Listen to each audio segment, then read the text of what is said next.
If you are looking out your window and Typhoon Trami is still out there, then you might have listened to the meeting earlier this morning. I've got to make one correction. I gave a wrong Bible verse when I talked about judgment begins with the house of God. That's 1 Peter. I think I might have said James 4:17. 1 Peter 4:17. So just make that correction. Now I want you to take you to another Bible verse, which I know for sure, as Romans chapter 12, verses 1 and 2, which is sort of the lead into what we're going to be talking about for the next number of minutes. And what it says in Romans chapter 12, verses 1 and 2, it says, I beseech you. This is Paul speaking to us, not just to the Romans back then. He's talking to us. He says, I beseech you, therefore, brethren, by the mercies of God, that you present your bodies a living sacrifice, holy, acceptable to God, and as it says in the King James, which is your reasonable service, which I like very much. What it's basically saying is to have a very healthy body is reasonable for him to expect. And then we go to the second verse of Romans chapter 12. It says, don't be conformed to the world. Be transformed in your mind, that you might prove what is that good and acceptable and perfect will of God. When it says prove him, he's saying, test me, do it my way, and see what the results will be. Now, I want to ask you questions as we begin. The question is, what time is it? And almost every time I ask this question, people either go to the wrist or they go to the wall. That's not what I'm talking about. I'm not talking about the time of day. I'm talking about what time in the stream of eternity are we talking about, or are we in? But first we got to define what is time. I want to give you a definition I heard many, many years ago. I've never forgotten, which to me is the perfect definition of time. Time is a portion of eternity that God has set aside for a special purpose, and that is to solve the problem of sin. So with that definition, when did time begin? When Adam was created, what was his expiration date? He had no expiration date. When Adam was created, he was created to live forever, not to have to sit there and start checking off time with turn it off. None of that, okay? It's to solve the problem of sin. So time began at the fall. When does time end? Time ends at the final fires, after the millennium is over, and then we go back into eternity to live forever with no expiration date. Now, here's a problem we have right now. It's time to get ready, but I like this quote right here. The time of trouble, such as never was, is soon to open upon us. And we shall need an experience which we do not now possess, and many are too indolent to obtain. It's now time to get ready. We had a saying in the Marine Corps, I'm sure it's still there. It says, the more you sweat in peace, the less you bleed in war. And we need to be getting ready now because there's something ahead of us. I like this quote too. There's no work ahead of us at the end of time but medical missionary work. So all of us should be getting involved in learning what medical missionary work is. Christ used 5 methods. It says Christ's method alone will bring true success in meeting the people. And I'm going to go down these particular steps. The first one it says that the Savior mingled with people as one who desired their good. Now I'm going to bring up a few case histories as we go along throughout this program to give you an idea of maybe how you might do this. I want you to meet Silas. I met Silas in Kafue, Zambia. I never saw him like you see in this picture. This is a picture that his sister had of him. When I first met Silas, it was like this. Silas was one sick man. He had upset stomach all the time. He had yeast infection in his mouth, sores all over his body. He was skin and bones. And as soon as I saw him, I knew what the problem, not the basic, I knew what the physical problem was. He was in end stages of AIDS. But his major problem was he was raised to Seventh-day Adventist. He's raised a Christian. And when he reached that magic age, he left home to go out into the world to enjoy the pleasures of sin for a season. He came back to his sister's house 8 years later, dying of AIDS. I spent every day with him in the dirt, and we moved him out of the dirt, but I mingled with him because I desired his good. I'll go on with the story. Every day, talked with him, led him back to Christ, assured him that Christ forgives him. One Sunday morning, his sister went out to talk with him, and he said, "Sister, will you pray with me?" And they had a beautiful prayer together. He prayed for himself. He prayed for his family. His sister went back in the house to get his breakfast. When she came back out, Silas was dead because God kept him alive long enough to heal that relationship between him and God and to be able to see him someday in the resurrection of the just. The second step was he showed sympathy for them.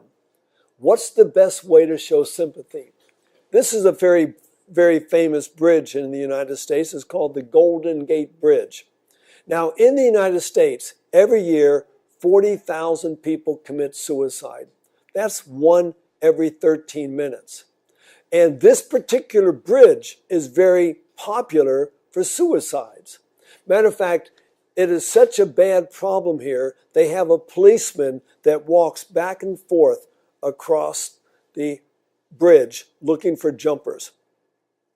Well, one day he was there and there was a man on the other side of the fence getting ready to jump. And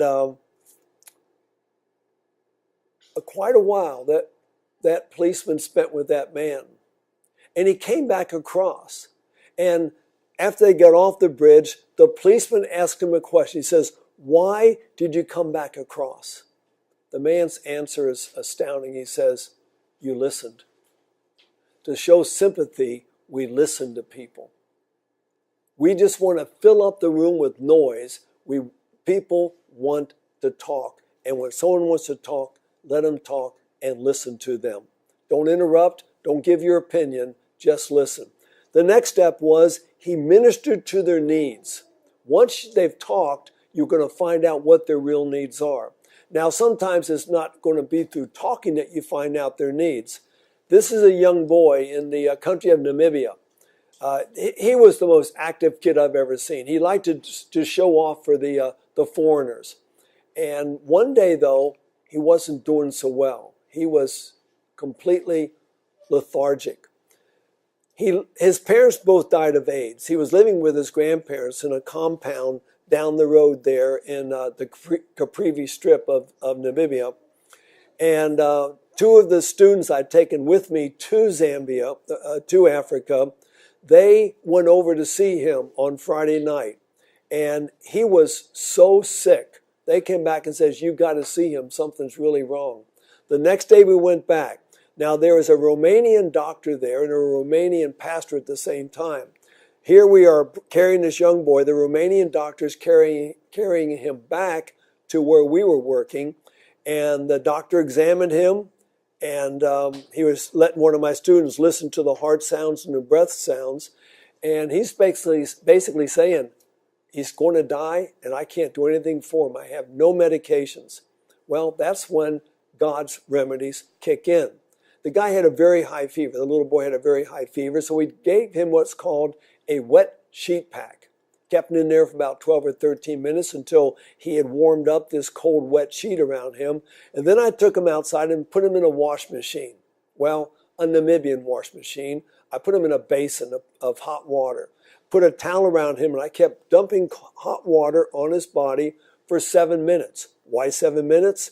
We estimated he might have been 7 years old. No one knew. His grandparents didn't even know.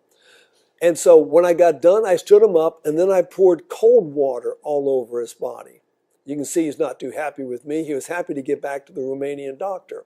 The doctor dried him off, got him dressed, went inside, and now he's hungry. And a half hour later, he was up playing, using God's simple remedies. That's what God says. Try me, prove me, test me to see that I cannot give you the health that you need. The next step is, and this next step, the fourth step, is a result of the first three steps. It says he won their confidence. I was called to Taiwan. Well, I was teaching in Taiwan one time, and they brought a former patient back. Her name is Lu Yinghua. This is a picture of this lady. And I remember the first day she arrived, she had this thing, you can see it a little bit, wrapped around her neck. And, she wanted to show me what the problem was. So I'm a male, she's a female, but I'm the only one there that could have, she came there for my sake. So she took her blouse off, and this is what we saw. I'm looking at the center of her chest. This is breast cancer. Now, you have two options in a case like this. You can sit there and say, oh, it looks so bad, and it smelled so bad, and it did look bad, and you could throw up, or you could turn away, you could walk away. Or you could lean forward and look at it and say, that's very interesting, which is exactly what I did, because I did not want to build that wall between us. I was with her every single day. We talked together every single day. I won her confidence. One thing that helped with winning the confidence, and I had nothing there that I could think of right off as far as herbs, but we used charcoal poultices. This is what the chest looked like in the beginning. This is a few days later, just using charcoal. It was amazing. The smell was gone, the pain was gone, discomfort was gone. We were able to sit there for a couple of hours a night and talk with each other. She died a few months later. But see, winning her confidence was able to go to the fifth step, which I'll mention in a minute because I got another fourth step to go. I was going door to door in Columbus, Georgia a number of years ago, and I like to sell books, not because I want to make money, because I'll sell them for whatever I once sold a Great Controversy to a kid for 9 cents because that's all the money he had. But I canvassed my books to the man that came to the door. He says, no, I don't want your books. Okay, fine. Would you like me to take your blood pressure? Because I always have my blood pressure cuff with me. He said, sure. They always want their blood pressure taken. We went into the house. I took his blood pressure. I explained what the numbers meant. We talked about heart disease. We talked about all these things. Then I said, this was a Sunday. I says, we've got a restaurant just up the road, a Country Life restaurant. Would you like to have lunch with me on Wednesday? I want to come in on Wednesday. I'd like to have lunch. No, there was a Thursday I was going to do it. Would you like to come in on a Thursday? And he says, wow, I'd really like to, but I've got a dental appointment on Tuesday to have all my teeth pulled out. I says, why are you going to have all your teeth pulled out? He says, I've got pyorrhea, and all my teeth I get a terrible infection in my mouth, and they're going to pull all my teeth out. And I says, you wait right there. I ran out to my truck, and I got a jar of simple treatment. I got him a jar of charcoal.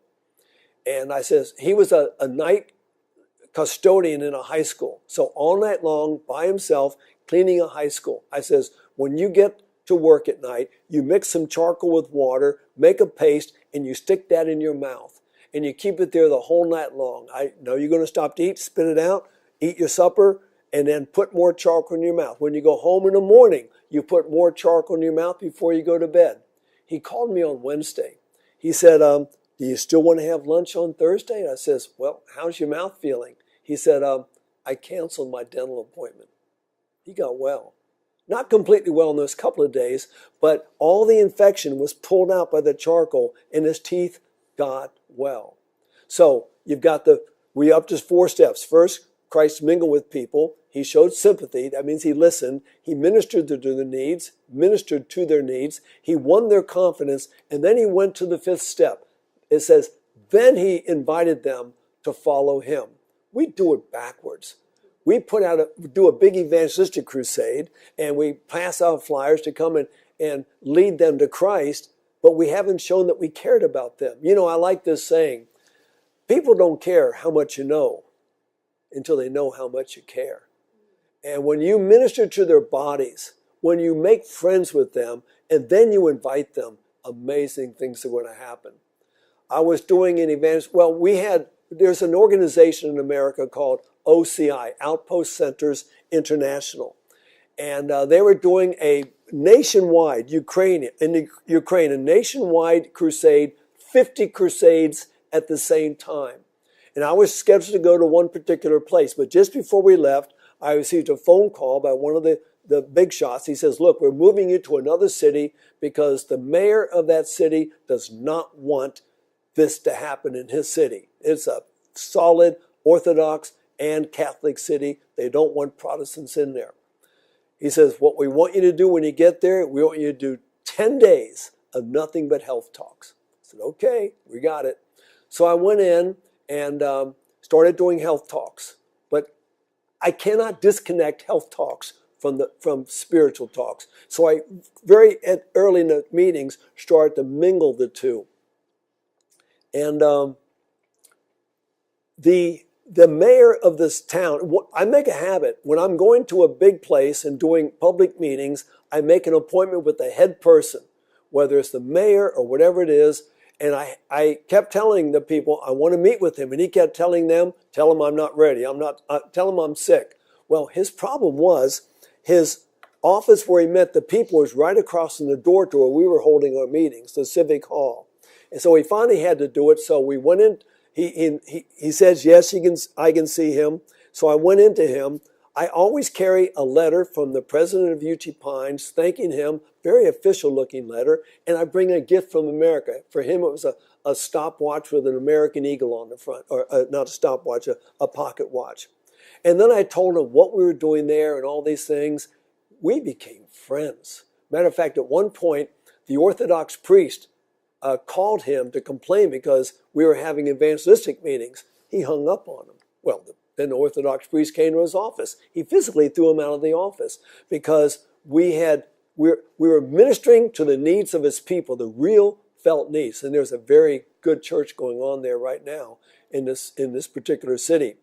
But during the health talks first, and there were about 7 or 8 different evangelistic crusades going on in this particular region. It's the Lviv region of Ukraine. At the end of the meetings, we had a baptism. Those from my meetings, and it's not about me, it was about our health talks. We had more people baptized from our meeting than all the other meetings put together because we used health as the main thing. You know, let me give you a short history of medicine. This is a very interesting history of medicine. Back in the olden days, and we're talking way back, this is Egypt, they used herbs. They used natural things. Take this plant. But then that fell out of vogue. During the Dark Ages, they say that plant is heathen. Here, just say this prayer. So now there's some hocus pocus, mumbo jumbo religious stuff going on. And I'm not saying that about religion, but the religion they were practicing is what they were doing.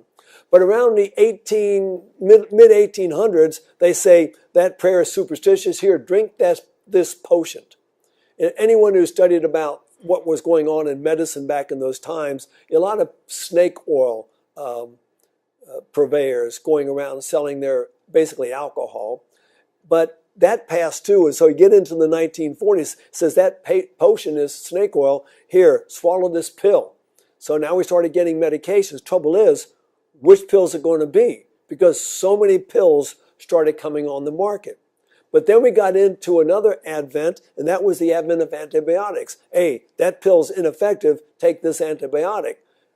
Or this antibiotic, or this antibiotic, or this antibiotic. Because you see, once you start those things, the bugs become immune, and they got to make stronger and stronger ones. So now we're going to go full circle. Now we're back to oh, that antibiotic doesn't work anymore. Take this plant. It's amazing. And this particular plant right here, that's ginkgo biloba. It's one of the best things for anything growing in the brain. It increases blood flow to the cerebral, to your brain, which your brain has to have. Okay, some common factors in all diseases. I'm going to show you basically 6 common factors. We're not going to talk about these. We're going to talk about the principles of health, but all the principles of health will address these problems. All right, toxicity. We're all toxic. What's the best thing to do for toxicity? Sweat. Go to the onsen. Go to the sauna. Sweat. Because our third kidney is our skin. We excrete toxins. Free radicals. We are surrounded with free radicals. What do you do with those? Eat antioxidants. What are those? Fruits and vegetables. Inflammation. Every chronic disease is an inflammatory process. What can you do? Take things like curcuma. Take things like flaxseed. A weakened immune system. If you have a weakened immune system, you've opened the door to every other disease that's out there, especially your acute diseases, things like influenza and colds and pneumonia. What do you do for your immune system? Stay away from sugar, drink your water, get your exercise, your sunshine, eat the right food. And then there's microorganisms, those virus bacteria that we get into our bodies. We can take care of those things by practicing good hygiene, by keeping the immune system strong, a number of things that we can do. But the last one, which to me is probably one of the most important one, is healing the broken brain, the mind, the things that go on in the mind that are so detrimental to the body. Now, if you make a list of the major, what people call the major factors in disease, we look right here. Hypertension, which is curable. Poor diet, which is preventable. Body mass index, which is a result of not having the right diet. Tobacco, just stop the stuff. I did it April the 1st, 1973. You can do it too. High cholesterol. Where does cholesterol come from? The liver. You make all you need. If you've eaten somebody else's body, which had a liver, you're getting their cholesterol. You don't need it. Alcohol and drugs, totally worthless. Hypertension, we can take care of that. There, I got that thing down there. Hypertension. Sedentary lifestyle and pollution. Sorry, I was stressed out when I did this thing. Okay, Jesus Christ, he's coming into Jerusalem. So Sunday. It's the second time probably he's ever come into Jerusalem on the back of a donkey. The first time when he was just a baby with his mother, when he went to the dedication. But as he's coming in, the people are crying out, "Blessed be the King that cometh in the name of the Lord. Peace in heaven and glory in the highest." They were just making a lot of celebration because he was coming in. Well, then he's met by the Pharisees. And what did the Pharisees say? "Master, rebuke your disciples."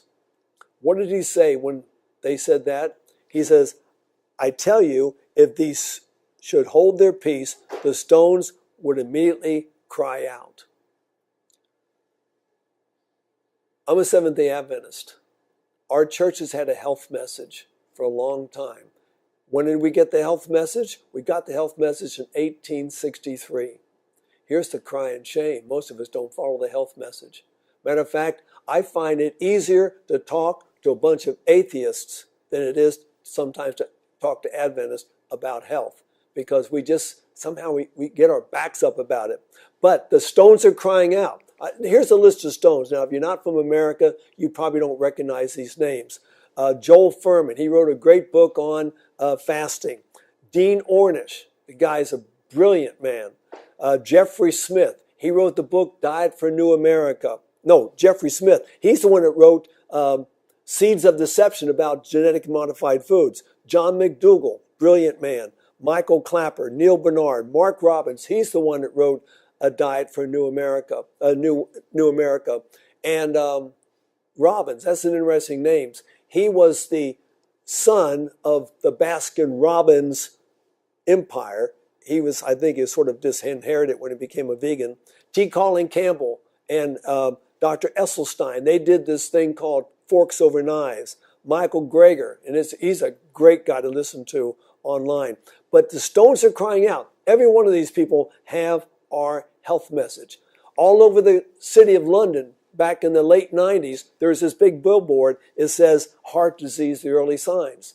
It shows young people who are sedentary, eating nothing but junk food. And it's saying that they are laying the groundwork for heart disease.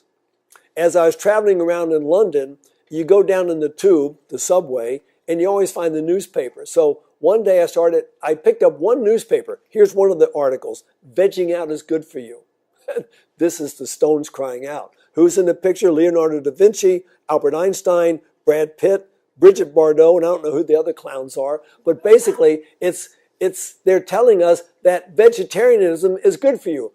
Brad Pitt's a total vegetarian. There's so many. You look, just go online. Famous vegans, vegan athletes. You'll be amazed. Somehow we think we've got to be eating meat to be strong. That's crazy. A elephant can pick up a tree with his nose, and they are total vegetarians. Another article that was in that paper, fizzy drinks threat to teenage girls. What's the first line say? Osteoporosis is becoming a teenage disease because of all the sodas that children are drinking. 1 in 6 girls reaches puberty by the age of 8. To me, that's a shocker. To me, that is a national disaster. Why do they do that? Because the diets that we have today is pushing the age of puberty back and back and back. And the sooner a child reaches puberty, the sooner they will start having their degenerative diseases. We need to slow it down. 100 years ago, the average age of menses for a girl was up in the 16s. Now it's down in the 11s and the 12s. Something's really wrong with that picture. Okay, life expectancy. There's 2 ways of looking at life expectancy. There's a thing called mortality. That's how long we're going to live. We might call this our health, our lifespan. For a man, now this is American. I've got this for every country I go to, but for Americans, since I figure I'm speaking mostly to Americans, for Americans in 2017, the average lifespan of a man was 76.1. Women always seem to do better. Theirs was 81.1. But that is the mortality. Now we're going to look at the healthy life expectancy, and another name for that is the morbidity. So if a man's lifespan is 76.1, what is his morbidity? What is his healthy lifespan? That's 70.4. Now, what does that mean? That means for the last 5.7 years of his life, he's suffering from some chronic disease. Women, sorry, you got it worse. They're 81.1, so lifespan, average lifespan, their healthy lifespan is 67.7. What does that mean? That means for the last 13.4 years of their lives, they are suffering from some chronic disease. Why is that? And how many diseases are there? If medical science has put a name to about 100,000 different diseases, we're not going to study those 100,000. There's not one person on this earth that could name all 100,000 and tell you what to do for those diseases. But there's one thing we do know. How many types of perfect health are there? There's just one type of perfect health. And if we could learn what to do for that, how to maintain that perfect health, that takes care of the 100,000 diseases. What's the best treatment for any disease? The best treatment for any disease is to practice the prevention of the disease. That means practice perfect health. But when we're talking about disease, I guess a good idea is to decide what is a disease. Now, some people say disease is a lack of health. No, here's what disease is. Disease is an effort of nature to free itself from conditions that result from a violation of the laws of health. So basically, how do you know if you got a disease? Very simply, you start showing symptoms. You get a fever, you get a sore throat, you get a cough, whatever. You get skin problems, you get pain. But these are signals. This is not the disease. A fever is not a disease. A fever is the body's reaction to a disease. A cough is not a disease. A cough is a reaction to the fact that something's going wrong with the lungs. And so we got to take care of those things. So if we know that this is what disease is, we've got 3 steps we can take. First thing, what did I do to get this disease? I was on one of the other Okinawan islands not long ago, and as a car drove by me early one morning, the guy was just coughing his lungs out. And I looked up as he drove by, and I saw what his problem was. He was smoking a cigarette. And I could hear him coughing all the way up the road. Now, should he take some cough medicine maybe? Maybe have some chemotherapy for his lungs? No, what he needs to do is quit smoking. That's the first step. So the first step is find out what your problem is. Second step is quit doing those stupid things. If you're drinking the wrong things, drink the right things. If you're eating the wrong things, eat the right things. If you're doing the wrong things, start doing the right things. As simple as that. And then the third step is then we assist nature in restoring right conditions of health. In the picture there, you see some hydrotherapy going on. You see a charcoal poultice. You see some herbs. Those are the way that we restore health. We assist nature. We do the laws of health, which we're going to talk about here. And within these laws of health, there are some of these things that are things that we assist the laws to bring us back into health. But I like people to remember things. And so the Bible says, without a parable spake he not a thing, referring to Jesus. So I tell a lot of stories. This way, usually people will remember a little bit better. So here's a story about a man who had a very, very sore foot. He hobbles into a doctor's office and says, "Doctor, my foot's killing me." The doctor offers to give him a shot of pain medication. He does not like that idea. He doesn't like needles in the first place. He goes to another doctor and he offers him a cane to lean upon. He didn't like that idea because he didn't want to look like he's a couch potato. Another doctor offered him some pain medications. Another doctor offered to cut the foot off. He didn't like any of these ideas, but he goes to a fifth doctor, and the doctor says, "Let's take off your shoe." They take off the shoe. In the bottom of the shoe, they find a large stone.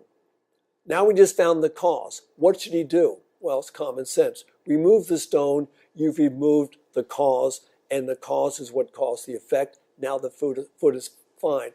Now, I know that sounds overly simplistic, but that's what health is. God calls it our reasonable service. We find out what am I doing wrong, and we start doing it right. So I call that the foundation principle of life, which is reason from cause to effect.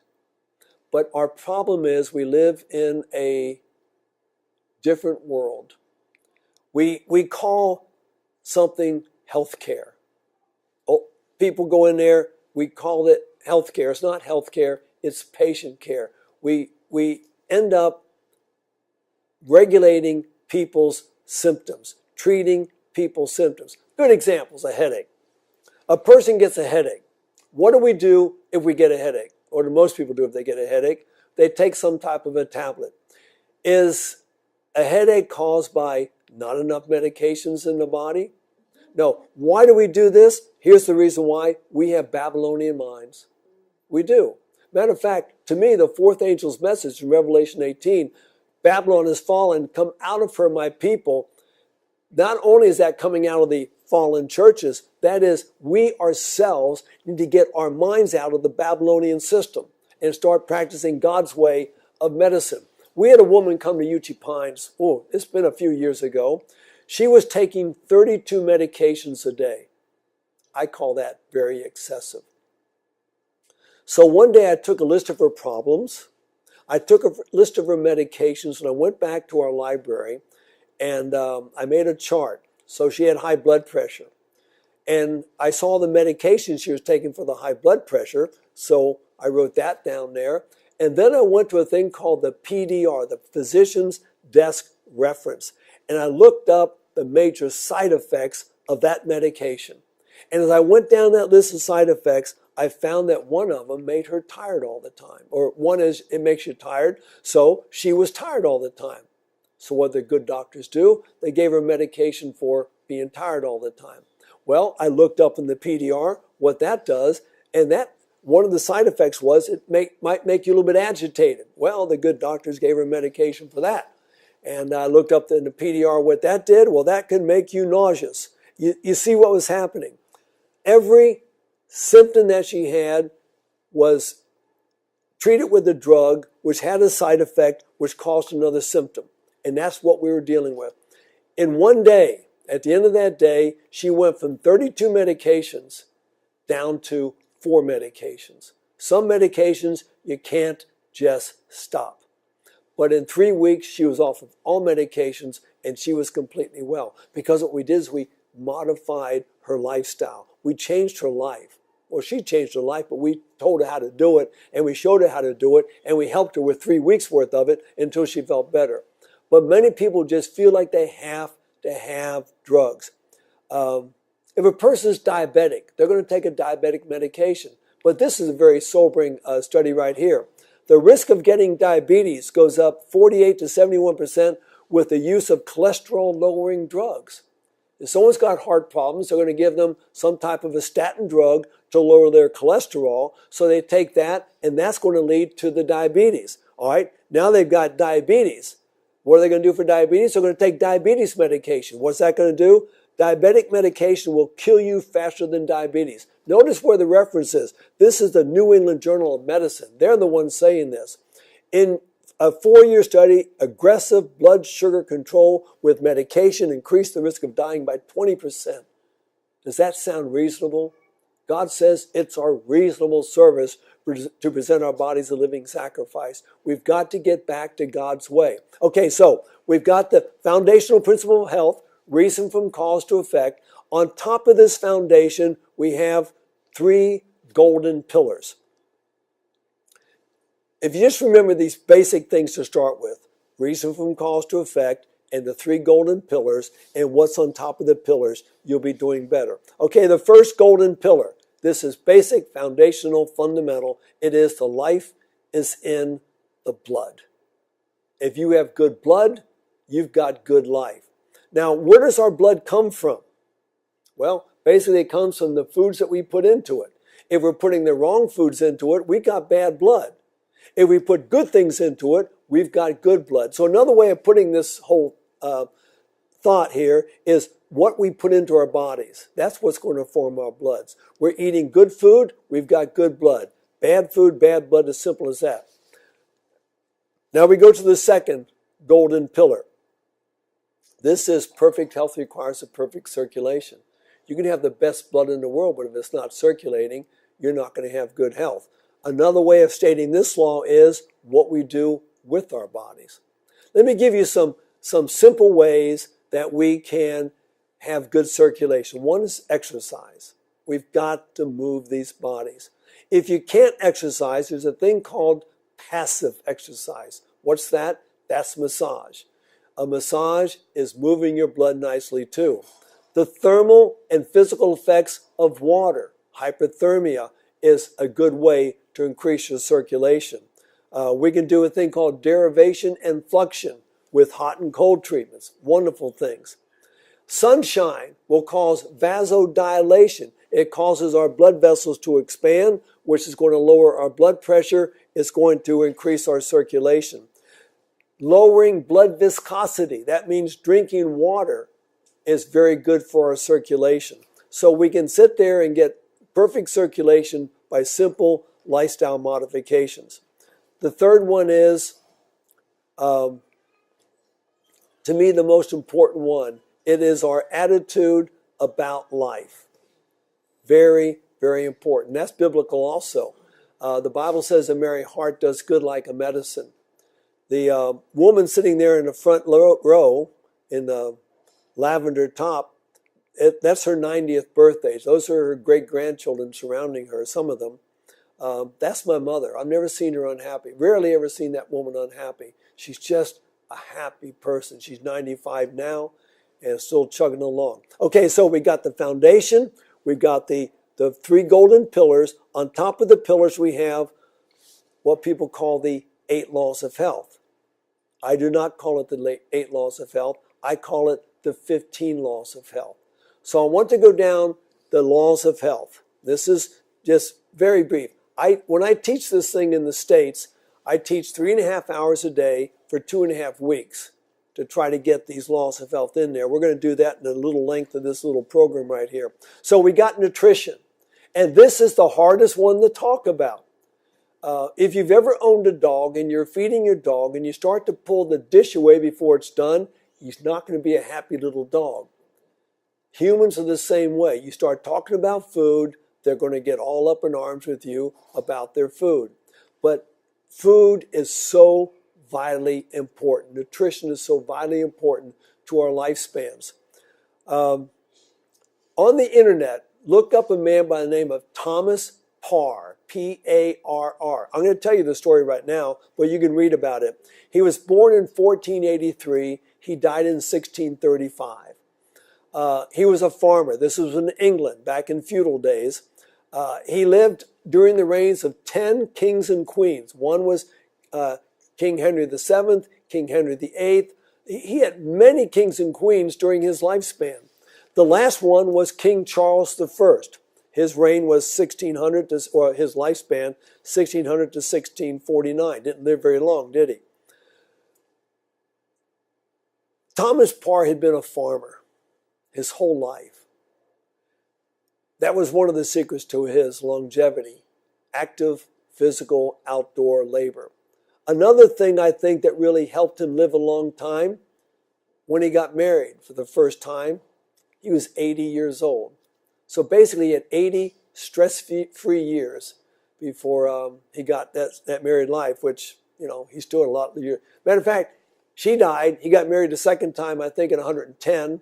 At 130, he did penance in the churchyard for fathering a child out of wedlock. The guy was pretty much was Swain back then.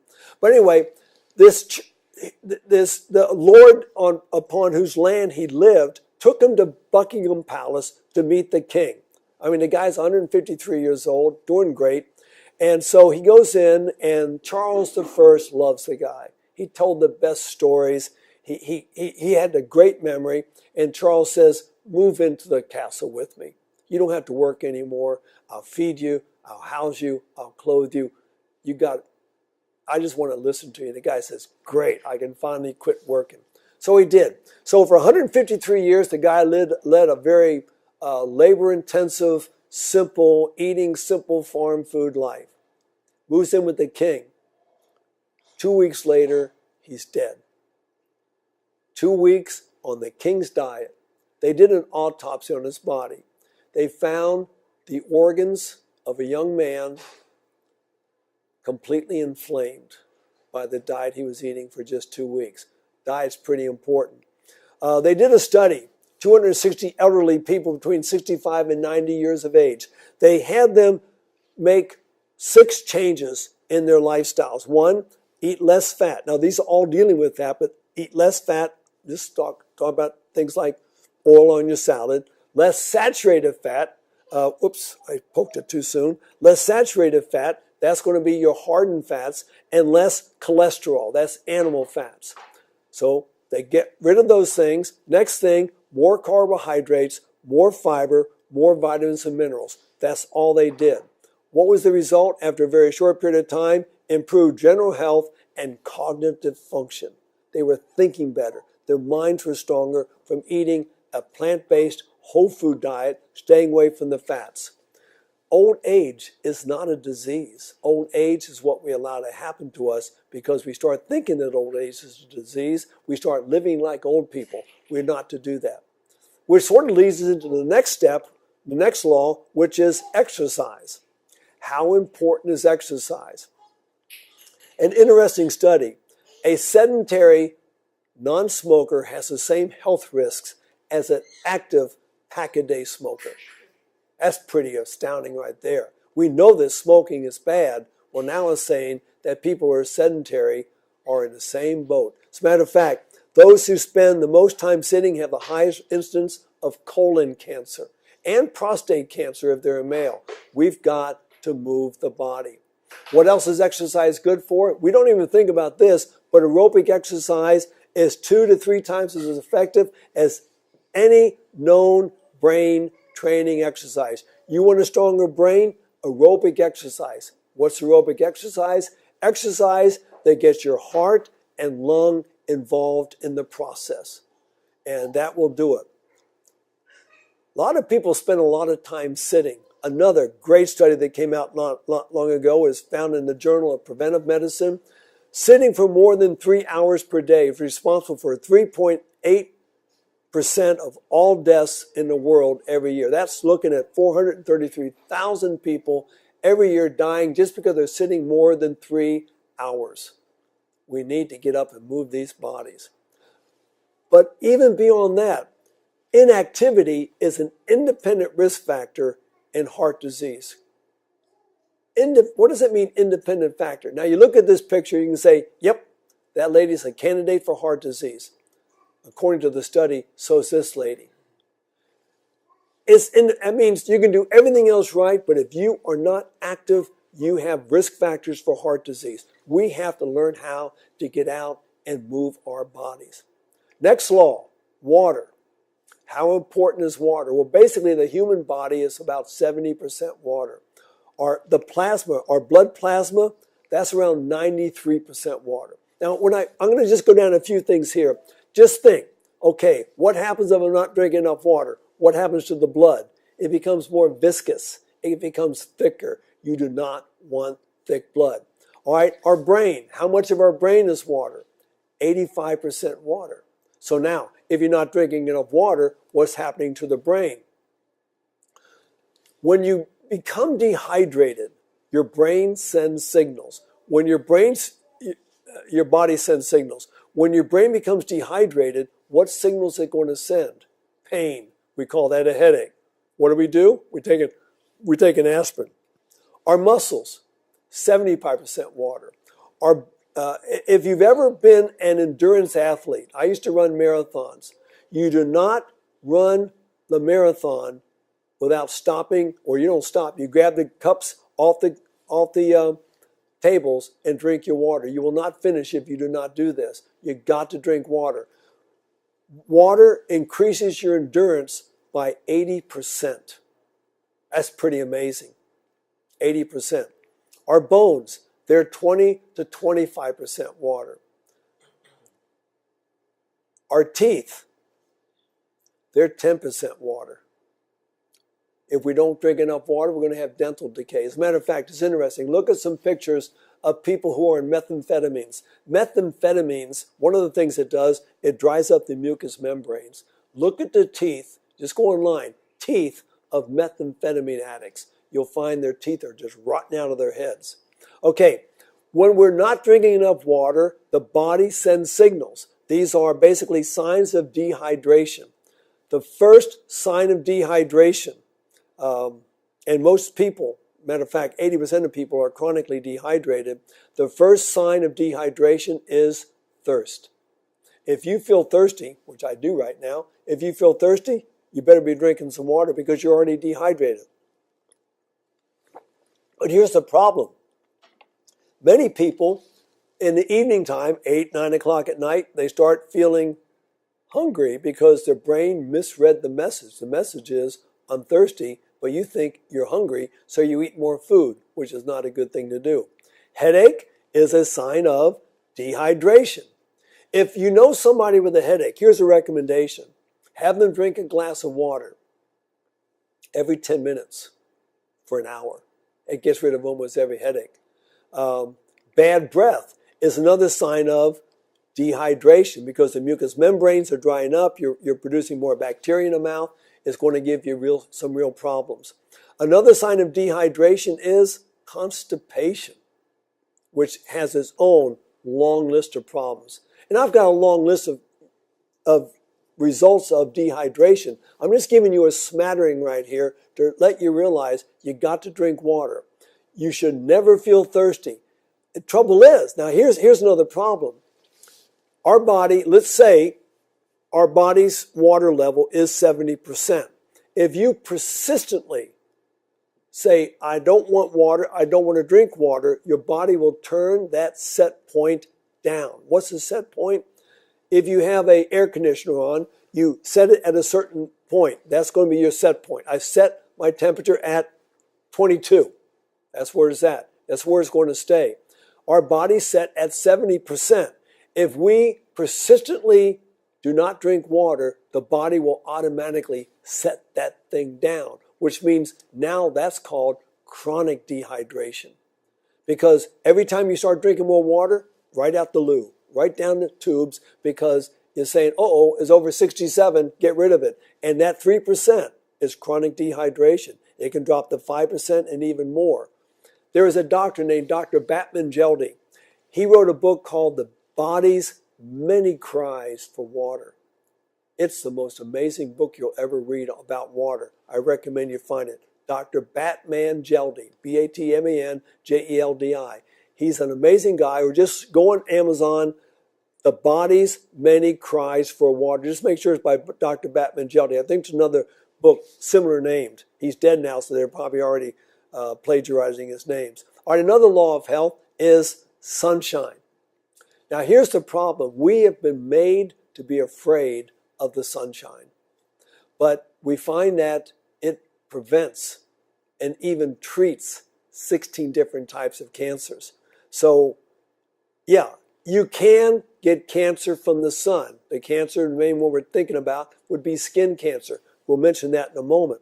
But here's some of the things that sunshine will do. Sunshine strengthens the immune system. We all need a stronger immune system. Sunshine will increase oxygen content, our blood oxygen saturation. It will increase that. We need that, more oxygen in the blood. It increases vitamin D in the blood, and it lowers the blood pressure. If you take those four things together, add them all together, you have decreased risk of cancer. Really, almost any cancer. Sun exposure fights cancer. All right, this was done in Sweden. 3,740 patients with malignant lymphomas. A lot of people dying of those things. And leukemias. They always consider that thing to be hopeless. Were matched with 3,187 similar people without lymphoma. Here's what they found out. Study results. Those who had done the most sunbathing and traveled to the most sunny locations had up to 40% fewer non-Hodgkin's lymphomas and similar findings with other lymphomas. Sunshine protects us from lymphatic, matter of fact, two main types of lymphatic cancers. Just getting the sunshine. All right, skin cancers. Here's another one. University of New Mexico, the land of enchantment with sunshine all the time. 528 patients with melanoma. Now, melanoma is a bad. Malignant melanoma is going to take you out. 528 patients with melanoma were monitored for changes induced by the sun. This is what their observation was at the end of the study. Patients who reported the most sun exposure and had the skin to prove it, yes, sunshine ages the skin, were the least likely to die from their melanoma. That's amazing to me. And yet we're afraid of the sunshine. Sunshine and vitamin D and cholesterol. Sunshine lowers cholesterol in the blood because it converts cholesterol into vitamin D through a process that we don't need to go through. But if you want to lower your cholesterol, matter of fact, it's interesting to do the experiment. You find someone with high cholesterol. You've taken their blood, cholesterol's high, take them out in the sunshine for a couple of hours, bring them back, draw their blood again, see what's happened. It can be pretty amazing. Okay, temperance, another law of health. I'm not going to talk a whole lot about that right now, but we know that you stay away from the things that are bad for you. You do the things that are good for you. Air. How important is air? How long can you go without food? Well, you can go 4 to 6 weeks without food. Some people could go more, some less, but for the average, you can go a long time without eating food. You might get into acidosis, whatever else. You might get very skinny, but you can go a long time without it. In rare cases, they go a whole lot longer. There was this Irish prison strike many years ago, and the guy who finally died from it, he went over 9 weeks without food. His name was Bobby Sands. Okay, how long can you go without drinking water? Well, according to the U.S. Geological Survey, you can go about 7 days. Now, I read a book one time about a bunch of people who walked across the Gobi Desert. They went up for 2 weeks without water, but 3 of them died doing it. So you can go a long time without water sometimes. How long can you go without air? 2 to 3 minutes before you pass out. 6 to 9 minutes without air, irreversible brain damage. Unless, you've all heard of the stories, the child's out there in the wintertime on a pond, the ice breaks, they fall through, they find their body a half hour later. Bring them up out of the water, they see the hole, they go down there, find them, bring them to the hospital, they totally recover. Why? The cold. The cold slows down metabolism to the point where there is no brain damage. They come out completely normal. Okay, so there is good air and there is bad air. The good air is called negatively ionized air. Where do we find it? Anyone who's walked down the beach knows the value of negatively ionized air because there's something different about the air next to the beach when the waves are coming in. I heard there's some 40-foot waves here in Okinawa right now. You want some negatively ionized air? Just stick your head out the window. Don't go down there. You might get swept away to sea. Any moving water, waterfalls have negatively ionized air. Rapids. I used to love the canoe on rapids. Great for us. After storms, thunderstorms, and even typhoons. There's something about thunderstorms, though. Lightning releases ozone into the atmosphere, and it can be very nice for you. Around evergreen trees, we're told that there's healing in the balsam and in the pine. Just being around evergreen trees is healthy, or just out in natural environments. There's health in nature. Even taking a shower. The beating of the water breaks loose electrons and gives you negatively ionized air. Some of the benefits of negatively ionized air. Your blood increases its quantity of serotonin. It helps you produce more serotonin, which in itself helps you soothe your nerves. The good type of air brings more oxygen to your brain. Your brain has to have the oxygen. And if we get more oxygen in the brain, we think better, we're just doing a whole lot better. The good air is tranquilizing. It's soothing for you. You relax better with the good air. Okay, come on, you can change now. There we go. Tranquilization and relaxation. It protects against germs in the air, viruses, bacteria, because they have a natural ability to kill these things. Decrease survival of bacteria and viruses in the air because of negatively ionized air, which is a very good thing. They have done studies with children in an environment where they are artificially putting in negatively ionized air. And here's what they found. Even with learning disabilities, they did much better. In fact, this even worked with animals. Negatively ionized air improves their brain functions and helps them work better. It improves the protective cilia in the lungs. The cilia are things that are always sweeping. They oscillate about 6 to 9 times a second, moving the soul and the gel layer, getting things that should not be in your lungs out. Very good things. It improves our memory, the negatively ionized air. But we can destroy the negatively ionized air with positively ionized air. And how do we do that? Recirculated air. Air conditioning, heating is bad for the good air in your house. That's why it's always good to have a window open somewhere. Tobacco smoke kills negatively ionized air. City smog kills negatively ionized air. Any type of pollutant. Cars driving by is bad for you, or long dry periods. I was in Beijing a number of times in Beijing, but it's fun thing about Beijing. In China, they lose about 500,000 people every year just to the bad air. I'd be going over overpasses in the city of Beijing, and you look down both sides, you could not see the end of the road. It just disappears into the smog. As a matter of fact, that was my first experience with the Tokyo Tower. I was on the editorial board of Pacific Stars and Stripes. I'd come from Hawaii, and so one day I took a walk, and I went to the top of Tokyo Tower. I could not see the horizon. It just disappeared into the smog. A lot of good things have been done in Tokyo to try to take care of some of those problems. Okay, another law of health is rest. Rest is so important for our health. Here's a brain scan of 2 different brains. The one on the left is a rested brain. The one on the right is a tired brain, but that one on the right looks just like a brain scan of somebody with Alzheimer's disease. Basically, you're looking at amyloid plaques. if we are not resting properly, we're opening the door to all kinds of brain problems. But even worse than that, or maybe worse than that, I don't know what could be worse than that type of a thing, but which is better, driving alcohol impaired or driving tired? They did a study. They found that people who drove tired made 10 times more traffic errors than those who are alcohol impaired. Not enough sleep also affects your cardiovascular health and your immune system. So we need to be getting our rest at night. The best time, after dark, starting at 9 o'clock, is your best sleep of the night. Okay, trusting. We need to learn how to trust. Everyone has trust. You can trust me that that word there is trust in Japanese. But we all have trust. If you get on an airplane, you trust that that pilot's going to get you up and get you back down again.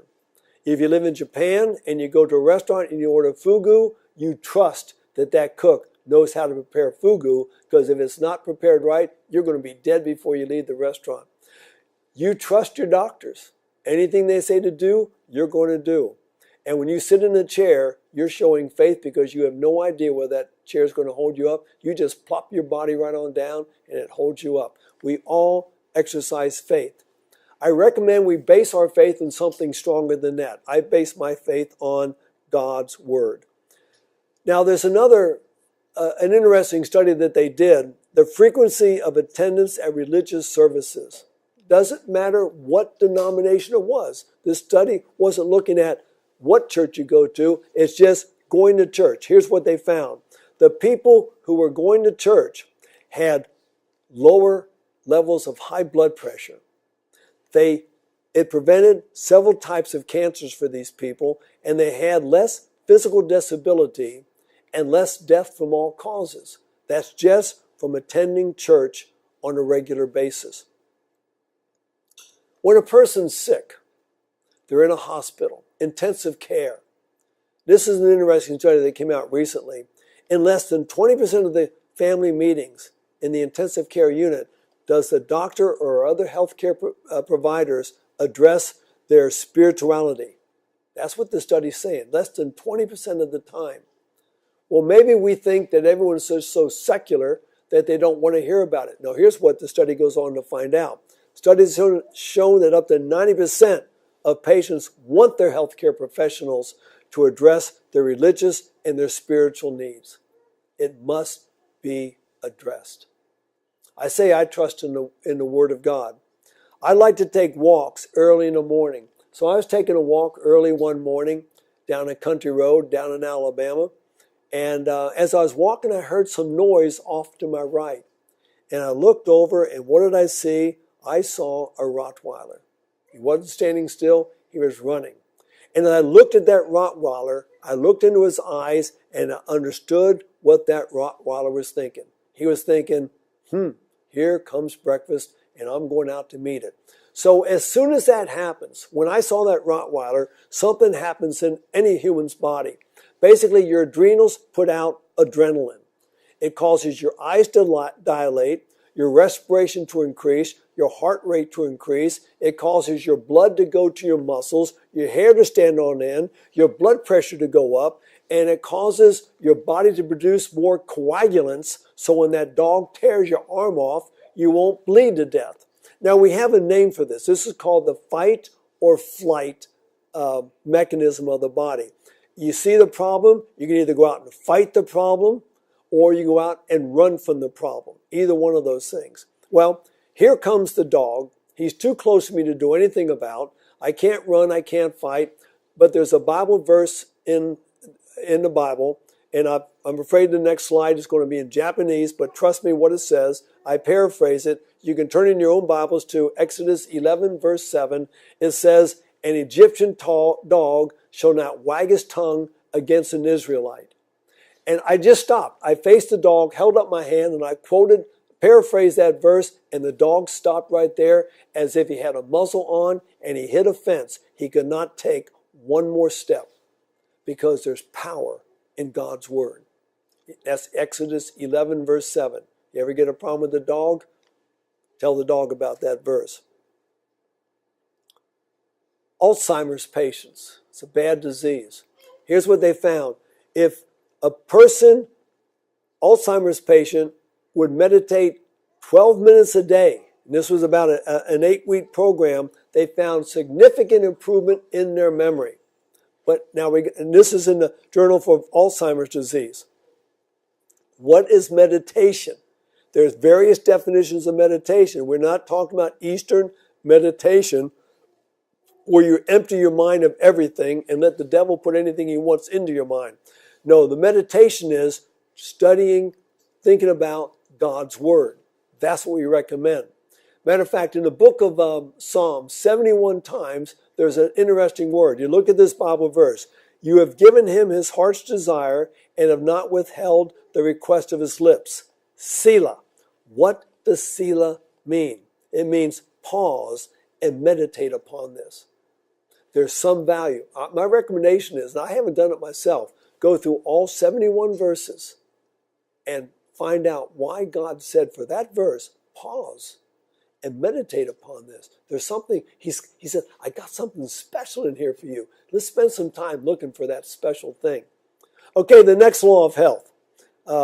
This is one of my favorite laws of health, attitude or cheerfulness. Now, this sort of gets off those 8 laws, the New Start thing we always talk about. And so what I've done here is these extra laws, I've given the reference where I find these particular laws. This one right here. Physicians often advise their patients to take an ocean voyage, to go to some mineral springs, or to visit different places for a change of climate in order to regain health. When, in 9 cases out of 10, if they would eat temperately, right, there's temperance or self-control. Second part, and engage in healthful exercise, we got that one, with a cheerful spirit, they would regain health and save time and money. Here's what I have learned.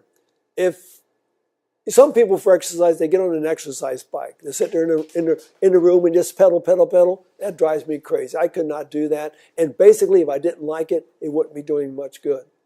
I like to run. Running does me good. If you're doing an exercise you don't like, find a different exercise because it's not doing as much good as it would. Attitude is vital. As a matter of fact, a big study came out looking at the main things that promote cancer. This one says that cancer is a disease of the mind, the body, and the soul.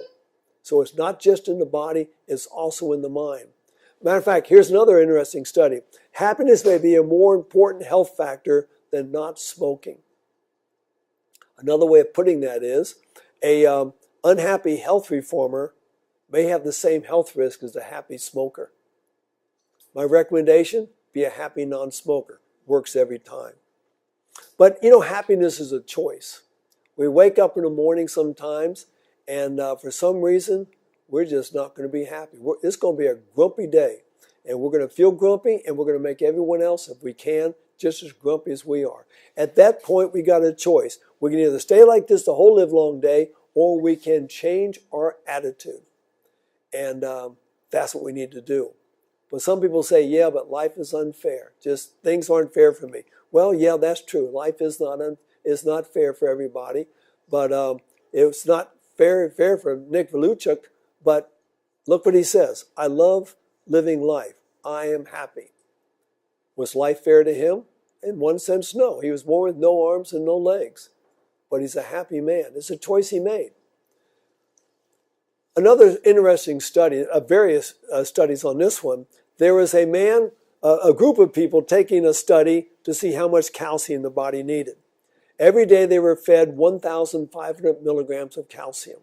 Then they collected their feces in the stool to see how much calcium they were dumping in their feces and their urine. He was dumping about 800 milligrams, which means all his body needed was 700 milligrams. In the middle of the study, his wife died. He stayed in the study, but he was now depressed. He was no longer losing 800 milligrams of calcium. Immediately, he started dumping 2,300 milligrams of calcium. What did the scientists conclude? Depression may be a risk factor in lower bone mass in premenopausal women. Thinner bone density in the femoral neck. Basically, depression causes osteoporosis. Negative thinking causes osteoporosis. Now, if you anticipate a happy event, just anticipating, not even into it yet, your body produces endorphins, beta endorphins, 27% more, produces more human growth hormone, 87% more. These things do a couple of things for the body. One, the beta endorphins, they strengthen your immune system. The human growth hormone, they build the immune system. So now you've got a stronger immune system, you've got just a happier complexion about yourself, you're going to be a happier person. A good way to get a good shot of endorphins anytime you want is just to smile. Smiling produces endorphins, something to do with the zygomaticus, that muscle that pulls the corners of your mouth up. Maybe it pulls on your brain, milks out a little bit of endorphins, but it does it. Even if you have an artificial smile, it might do some good. But artificial smiles are nowhere as good as real smiles. Here's two famous baseball players. Roger Maris, he's the one that broke Babe Ruth's home run record back in the 60s. You look at his smile, not a very good smile right there. You look at Ernie Banks, very sincere smile. Look at their lifespans. Roger Maris died at 51.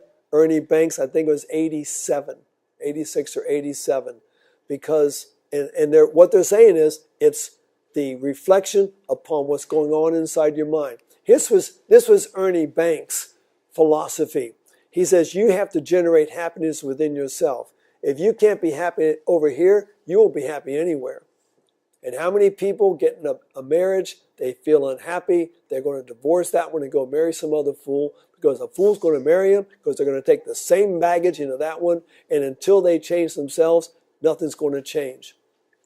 There's something else, though, about this attitude thing. We had a big hurricane in America some years ago called Hurricane Katrina. It was a bad hurricane. I had a friend go down to help with the cleanup. He says you could smell death everywhere. So many people died. So many bodies were never found. Well, after the sun came out, everything was cleaned up. There was a thing called hurricane heart attacks.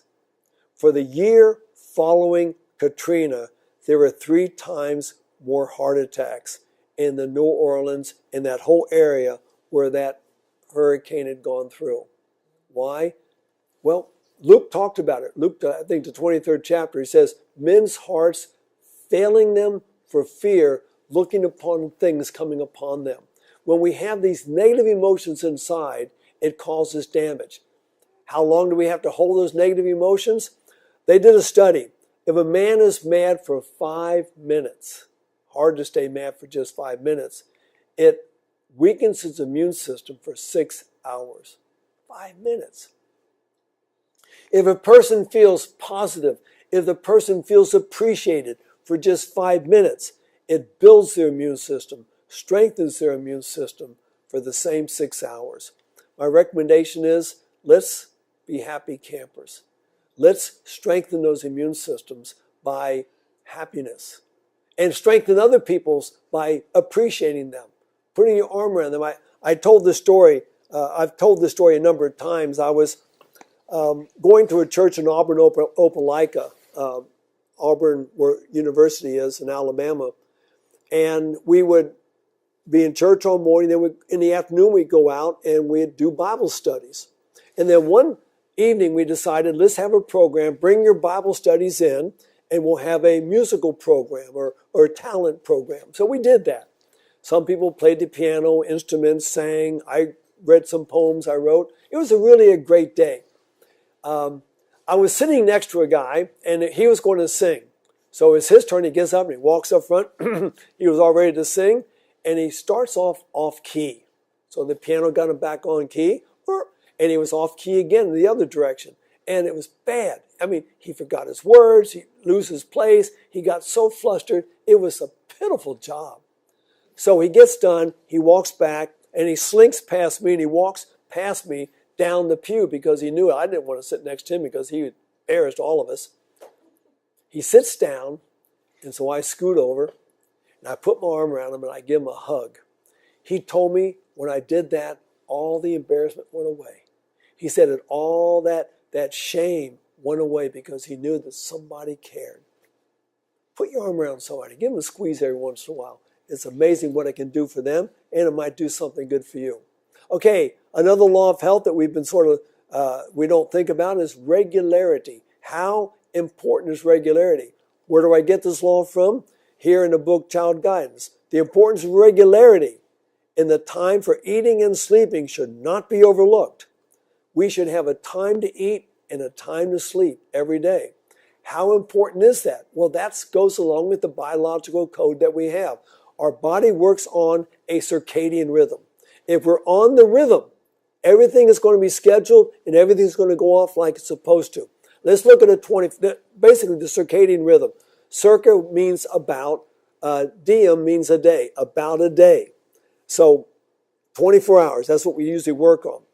If you're on the right schedule, you have what's called a nadir.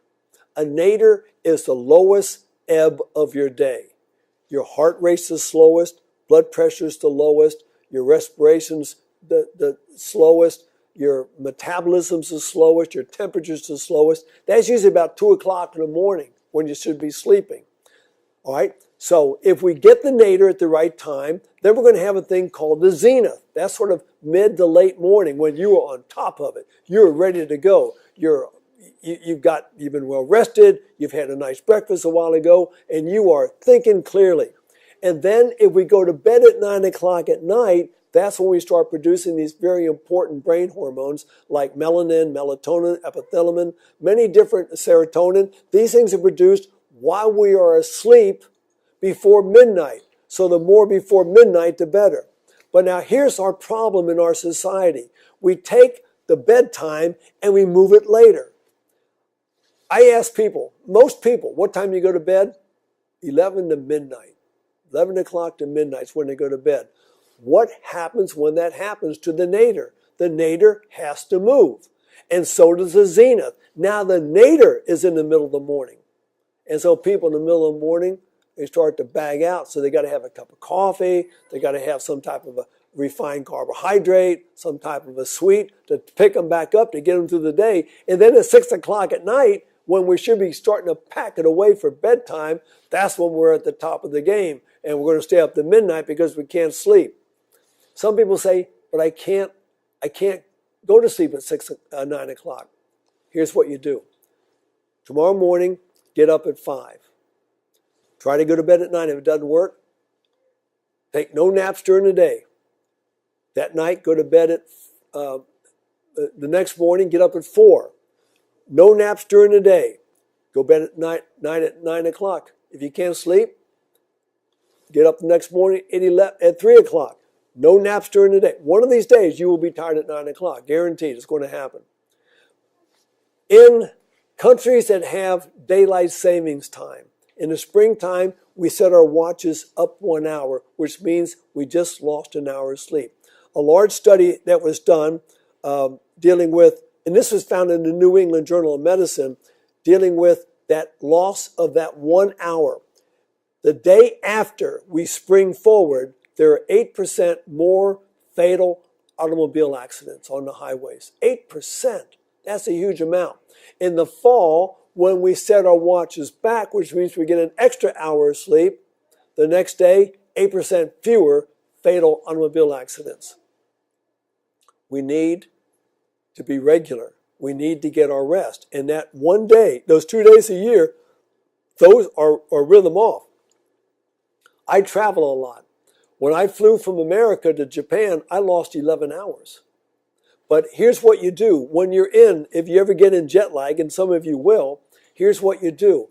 You during the daytime, you're outside in the sunshine, and you're exercising, and you're drinking water, and you're eating temperately, and you go to bed on time, the time where you are. This year, for the first time ever, I did not get jet lag because I was religious, because I came over a few days early so I could get out and I could run every day, and I could drink all the water I wanted and go to bed on time without having to go. One time I came to Japan, flew into Narita, and 2 hours later, I was lecturing before the people at Soniku Food Company. I mean, I was dead on my feet. I'm surprised I was able to put 2 words in front of each other. But we need to get our rest. Okay, another basic law of health. That is dress. How important is dress? Where do I get that from? Parents who dress their children with extremities naked or nearly so are sacrificing the health and lives of their children to fashion. We need proper health. Now, I have 10 basic principles of health. We're going to go just very briefly on these basic dress consideration. One is we need simplicity and neatness. Simplicity. I used to take some of the girls at Uchee Pines to a shopping center on Sundays, and Uchee Pines girls we have a rule: you can't wear pants. So they always dress very tastefully. I would let them out, and they'd walk ahead of me, and I'd walk behind them because I like to see people look at them. Because, see, when they see a woman dressed right, modestly, people notice. And they would look at them. And it was never like, look at those. No, they were admiring them. I remember one time I followed them into the shopping center, and there was a sports store. The girl selling the stuff in there was wearing skin-tight long johns. To me, that was disgusting. I didn't even want to look at the person. So we need to have simplicity of dress. Trouble is nowadays, fashion designers making women look like fools. You look at some of the fashions, and not just women. You should see some of the fashions that are coming up with men. I mean, why would I look at this and say it had to be a joke. But you just go online, fashion, new fashions, some of the foolish things they're dressed in. Okay, next one is neat and attractive. I see some of the things that they're wearing nowadays. And I'm thinking, what are you thinking? Those shoes, why in the world do you want to look like they put 2 armadillos on their feet? This guy's in a fashion show. Where are you going to get this from? And then this habit right here. I know where that comes from. That comes from prisons.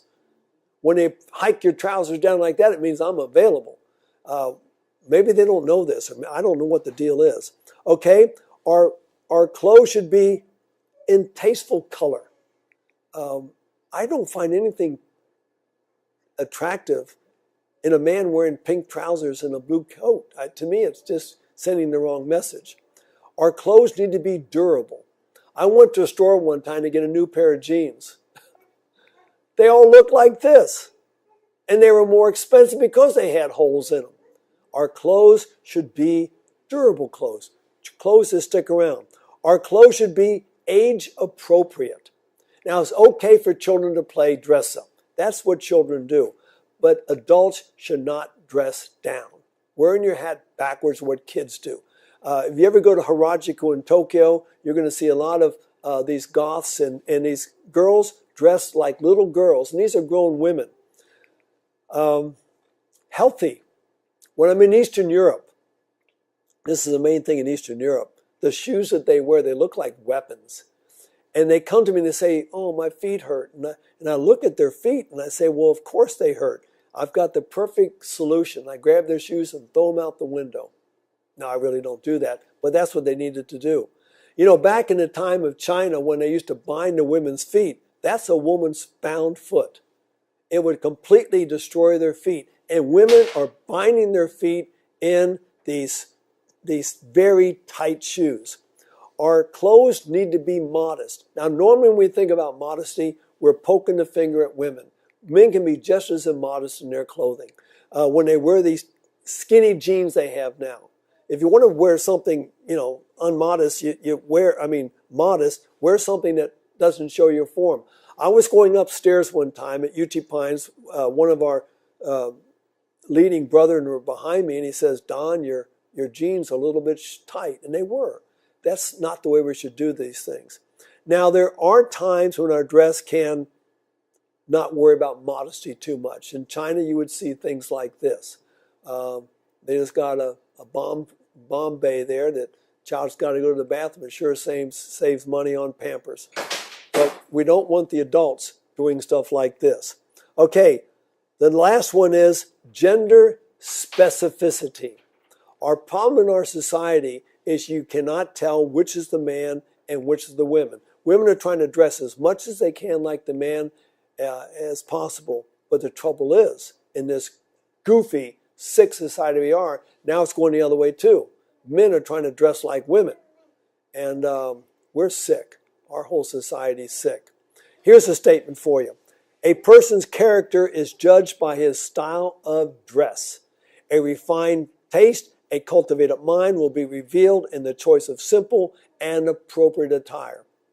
I was in the Marine Corps for 14 years, and I can tell you one thing for sure. When you put on a uniform, you stood straighter.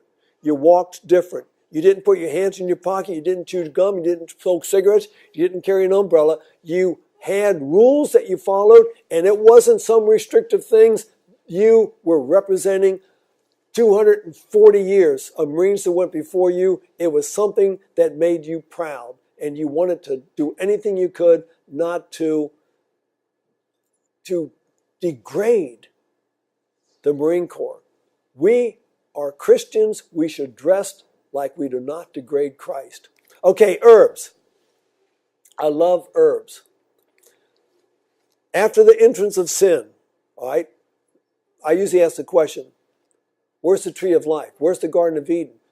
Before the flood, God took the Garden of Eden back to heaven with the tree of life. But here's what we're told. The leaves of the tree of life are for the healing of the believing, repenting children of God who avail themselves of the blessing found in tree and shrub and flower, even marred as nature is by the curse. Here's where I find this as one of the laws of health. Look at that. Water, air, sunshine, God's healing agents, the use of certain herbs. God has given us herbs for our health. I was talking to some people the other day about bananas. When bananas start getting the brown spots, that is a tumor necrosis factor, which basically means it kills tumors. Ripe bananas help kill tumors, help strengthen the immune system. Now, most stores you go to, when they start getting the brown spots, they put them on the bargain table. Go to the bargain table. Buy those there. They're developing this tumor necrosis factor. What else do these ripe bananas do? They're great for heartburn. They're great for energy, blood pressure, depression, ulcers, anemia, constipation, nerves, temperature control. This is all in one fruit, the banana. And if you get that white stuff inside the peeling, that's pectin. That's going to help chelate heavy metals out of your body. How's that for a rotten banana? Oh, it's not rotten. That's a healthy banana. A few years ago, well, it's been 5 years ago now, 5.5 years ago, I had a bicycle wreck. I was mountain biking, going down a hill, slammed on my brakes wrong, went into a tailspin, and I broke some bones. I broke my right clavicle, my first rib, my second rib, my fifth, seventh, ninth ribs, and I had multiple fractures on my pelvis. In 1 month, my ribs were completely healed. In 3 months after the accident, I climbed to the top of Fujisan. This is a picture I took from the top, down towards Tokyo. I spent a week in a hospital. Did me no good. I came back to Uchee Pines. 2 young men went to work with me. They're not nurses, they're not doctors, they're therapists trained at Uchee Pines. They were using an herb called comfrey, and the comfrey healed my wounds very, very fast. We had a patient at Uchee Pines. She was a diabetic, very overweight. She had a large diabetic ulcer on her leg. Usually the treatment of choice for a wound like that is amputation. We tried everything. We finally found the solution to the problem. We made a certain type of an herbal poultice. The herbs that we used, cabbage and onions. Pulverize the cabbage, pulverize the onions, mix them together, put them in a poultice over the wound, and within a few months, that's what we had. Completely healed leg. You're not going to find that in most medical science, but that's what happened in that short period of time. All right, another law of health, that is hygiene or cleanliness. Where do I get that? Pure air, water, cleanliness, a proper diet, purity of life, and a firm trust in God are remedies for the one of which thousands are dying.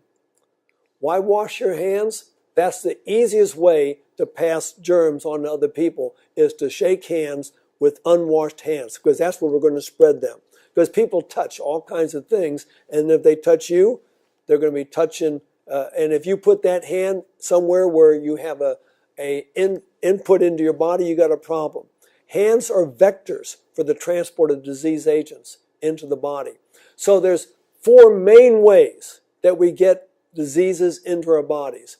1, through our nose. So keep your fingers out of your nose. 2, through your mouth. So keep your hands out of your mouth. Unless you've cleaned your hands, then you can go picking on your teeth. Keep your fingers out of your eyes. You say, well, how does that work?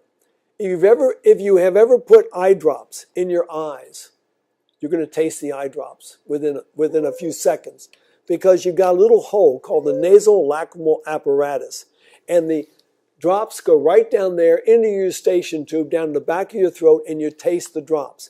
So basically, if you have something on your hands and you rub your eyes, you just introduced it to your eyes through the nasolacrimal apparatus, down the eustachian tube, into your body. Now you've got the disease. And the 4th way is through your skin. If you cut yourself, protect it. Put some covering over there to keep any microorganisms, any viruses, bacteria, whatever, from getting into your skin. If I want to gauge, to determine how good a person's hygiene is, I just have to look at one place: the fingernails. Look at your fingernails. If you have dirt under your fingernails, you're not a clean person. What is all that brown stuff under your fingernails? Yes, a lot of it's dead blood cells and skin cells, whatever else. But now, if you're a mechanic and that's, you've been working hard, I'm not going to fault you there. But the regular person, we had a person one time that was helping us in the kitchen with meals. And I looked at her hands and I says, I do not want that woman touching my food, because it was just black under her fingernails. But not only do we have to keep our hands clean and our bodies clean, we got to keep our food clean. We got to wash everything we intend to put into our bodies. If we do this, we're a whole lot safer. Another law of health is innocence. We get that from this quote right here: God's physicians, pure air, pure water, proper exercise, a clear conscience. And I tell a story about that, let me just put it this way. If a person has guilt in their mind, it will affect the entire body. We've got to have a clear mind. And the last law of health is purity of life. Pure air, water, cleanliness, a proper diet, purity of life, and a firm trust in God are the remedies for one of which thousands are dying. So how will purity of life save thousands of lives? Well, one way, these are AIDS crosses. AIDS began as a result of sexual deviancy. It's being passed on now just by free sex, people just going out there and passing this disease along. And not just this one, there's many other sexually transmitted diseases. If you go to Africa, you're going to find AIDS orphanages everywhere. Children with no parents, they all have AIDS. The first time I went to Zambia, flew into Lusaka, guy picked me up, we did some business in town. We were driving back to Riverside Farm on the other side of Kafui and Turnpike, and it was nighttime, and we'd be driving down, and every once in a while there'd be a woman standing alongside the road. I mean, dressed up to the nines, you understand. So finally I asked, I says, are these ladies of the night, are these prostitutes? He says, yes. He says, this highway here goes from Johannesburg, Cape Town, South Africa, to Nairobi, Kenya. He says they call it the AIDS highway because the truckers will be driving along. He gets tired. He sees one of these women. He pulls over. He gets serviced, and then he pays her with petrol. He siphons gasoline out of the tank that is company paid for, and the next day when you drive through by the same spot, there'll be bottles of gas for sale because you don't have filling stations in every corner in Zambia. So basically, that's how, and they're spreading AIDS up and down the highway. Another way that we can save thousands of lives and even millions of lives, these are abortion crosses. You look at all those crosses every day in the United States, 3 times that many crosses of children are aborted by their mothers. And most of those cases are not for the sake of the lives of the mothers. It's just an inconvenience that they found themselves pregnant. So anyway, here's the 8 laws of the 8 laws of health as the word stewards. But if we want the whole thing, it's stewardship. Sunlight, trust, exercise, water, air and attitude, rest and regularity, diet and dress, self-control, hygiene and herbs, innocence and purity of life. These are the 15 laws of health. If you follow these things, you will find yourself in better health. So that's just a really quick look. Like I say, I teach this thing for hours and days in other places. You've just had about, I don't know how much time, an hour and a half we just spent on this thing. But that's what we got. So if there's any questions, you can sit there and start texting in questions, and I'll try to answer what I can. Let me give you something else. If you don't have time or can't think of a question right now, let me give you my email address. Because sometimes when a person asks a question, the answer is going to be, look, you got it. Let me send you an email. I had a question today about Crohn's disease. I got 5 pages on Crohn's disease. We're not going to sit there and discuss it in 2 minutes. So here's my email address. Oh, he's going to type in World Mighty, WORLDMIGHTY at hotmail.com. If you send me an email, I always answer my emails, but if you don't get an answer right away, ask again, because sometimes it gets buried. I'm going to make a true confession right here. I've got close to 12,000 unopened emails on my computer. Now, they're almost all junk mail because I just have the thing about throwing away junk too. But if it's a personal email, I'll try to get at it right away, or I'll put it in my case file on my internet so that I can make sure I answer it. But ask a couple of times. Worldmighty at hotmail.com. And if you get that, then you can email. Let me go up to another slide. You got room down there at the bottom of that slide to put my email address. But if you have any questions right now, I'm perfectly willing to try to answer questions. I don't have all the answers, but I usually know where to find the answers.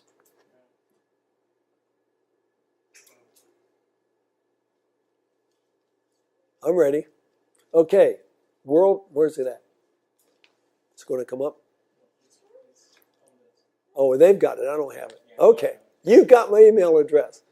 So be happy to email. Now, I travel all the time. Sometimes I'm in areas where I have no internet, but the emails are always waiting for me somewhere. And you give me, and if sometimes I need more information, I'll email back and say, I need a little bit more from you. Or you need to get maybe, have you had any blood tests recently? But if you just say, here's the problem, Crohn's disease, celiac sprue, whatever it might be, I've got pretty many protocols already on my computer that I've written up. I can just sit there, paste it, and send it to you. And then you can try that, and then you can ask questions once you started doing the things that I have suggested. Yes? You mentioned about washing your hands well. So, what do you think of hand sanitizer? Good question. What about hand sanitizers? There's a time for hand sanitizers. Many of your hospitals here in Japan, when you go into the room, on the outside wall, there is a place where you hand sanitizer. I mean, you're going into somebody who's already got a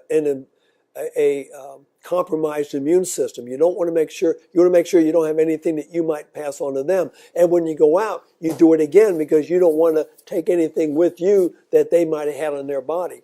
But that said, Let me just give you a story from Olongapo. Some of you who've been in the military know about Olongapo. That's the town outside of Subic Bay. There is a bridge over the river that goes from Subic Bay into Olongapo. And it's got, in the evening time, there'll be boats there with women dressed up very nice. You just throw them pesos. But in the daytime, it's kids treading water. You throw a peso in, they'll go down and bring it up in their teeth. Well, when I was over there with the Marine Amphibious Unit back in 1984, one of the Marines in our unit went UA. He went down, climbed the fence because the bridge was closed, and he swam across that river. It's not a very big river, but he got so many different things in his body. I think he had to be medevaced back to the States. We're not used to the bugs in their water. If you go down to Mexico in the United States, they say, be careful with the water. Don't drink the water. You're going to get turista. They can drink the water. I can't because my body has not become adapted. Children who grow up in a sterile environment never develop natural immunity. So basically, let the child eat the dirt. Just make sure it's good dirt, not the cat dirt or the dog dirt. But if they're out there getting dirty things in their hands, that's not a problem because their body's going to build up antibodies which will protect them later on in life. Using these sanitizers all the time basically can work to weaken our immune systems. So my recommendation is use it when you're in an environment where you think this is not a safe environment. You go into a restaurant. This always amuses me. On the mirror, after you do your business and you wash your hands, it says all of our employees must wash their hands before returning to the restaurant. I said, that's good. Then I turn around and walk out. And you got to grab the doorknob to open the door. Well, they did too. But the 10 guys before them who just got done going to the bathroom and just shook their hands and grabbed the doorknob now has all kinds of stuff in that doorknob, and they're going to take it back, and it's going to be on your bean burrito. So I pretty much, when I have to do that, I want to do something with my hands. Now, what I have done is sometimes I'll just wait for someone to come in so I can go out. Or sometimes, if I have a handkerchief, I'll grab it with a handkerchief. One time, I had my hand in my pocket, and I was trying to reach up with, my hand in my pocket, and as I was doing this, someone walked in, and I said, oh, hello. No, they probably thought I was a wingnut. But use it when you know you're in a situation where it could be dangerous. Otherwise, let nature take its course. Getting these things that are common in our environment into our body only makes us stronger. That's why growing up, when I was a child, if someone got the measles, they invited all the children over to get the measles. It was done with. We have natural immunity. Nowadays, they start giving them the shots, and that causes more morbidity, if not mortality, than measles does in the first place. So my recommendation is don't use it unless you're in a situation where I really have to use this thing now because I know my hands are contaminated and I've got to do something with my hands that are going to invade my body. Okay? Other questions? How often should we change the bath towels and the hand towels in our bathroom? Okay, how often do you change your bath towels and everything else? It depends on how many people are using them. I live by myself, so I might go a week with the same one. But here's what I like to do. You take your towel and hang it out in the sunshine. All the washing in the washing machine with all the Tide or Cheer or whatever else will never do anywhere near as good as letting the sunshine and the UVB light hit those towels. And I want try an experiment. I love to do this. I love to do laundry. I mean, like some people say, I got to do all the laundry. Yeah, right. You put it in the thing, you push a button. What's the big deal, huh? Back in the old, now some countries I go to, it's still in a bucket. But I like to do the laundry and then I like to hang it on the line. And here's what I have noticed. Whenever I wash my sheets and hang them on the line, make my bed, that night I sleep better than any other night. There's something about exposing our clothes to sunlight and fresh air that's going to be so much healthier. So if you just take your moist old towel and hang it in your musty old bathroom and close the door so it's going to get even more musty. Maybe you should change it every day. But, in situations where I am, I really can't do laundry every day. I just can't do it. So I will probably go about a week, but I want it in the sunshine to dry, and then it's a whole lot safer for me. We have a question over here, Dr. Miller. What's your thoughts about the person who stays up late at night, or those who are commonly referred to as night owls? Mm-hmm. Okay, that's a really good question. There's no such thing as a night owl. There is a intemperate person is what it is. Some people say, I can't sleep at night. You know why? Because you got in the habit of not sleeping at night. We get into these habits, and we've got to break. You don't have to break the habit. If you want to stay up to 2 o'clock every morning, that's fine with you. But it's going to weaken your immune system. It's going to hurt your cardiovascular system, and you're not going to produce the pertinent brain hormones like epithalin and melatonin and melanin and serotonin and many other hormones that are mostly produced before midnight. As a matter of fact, every hour of sleep before midnight is worth twice as many hours after midnight.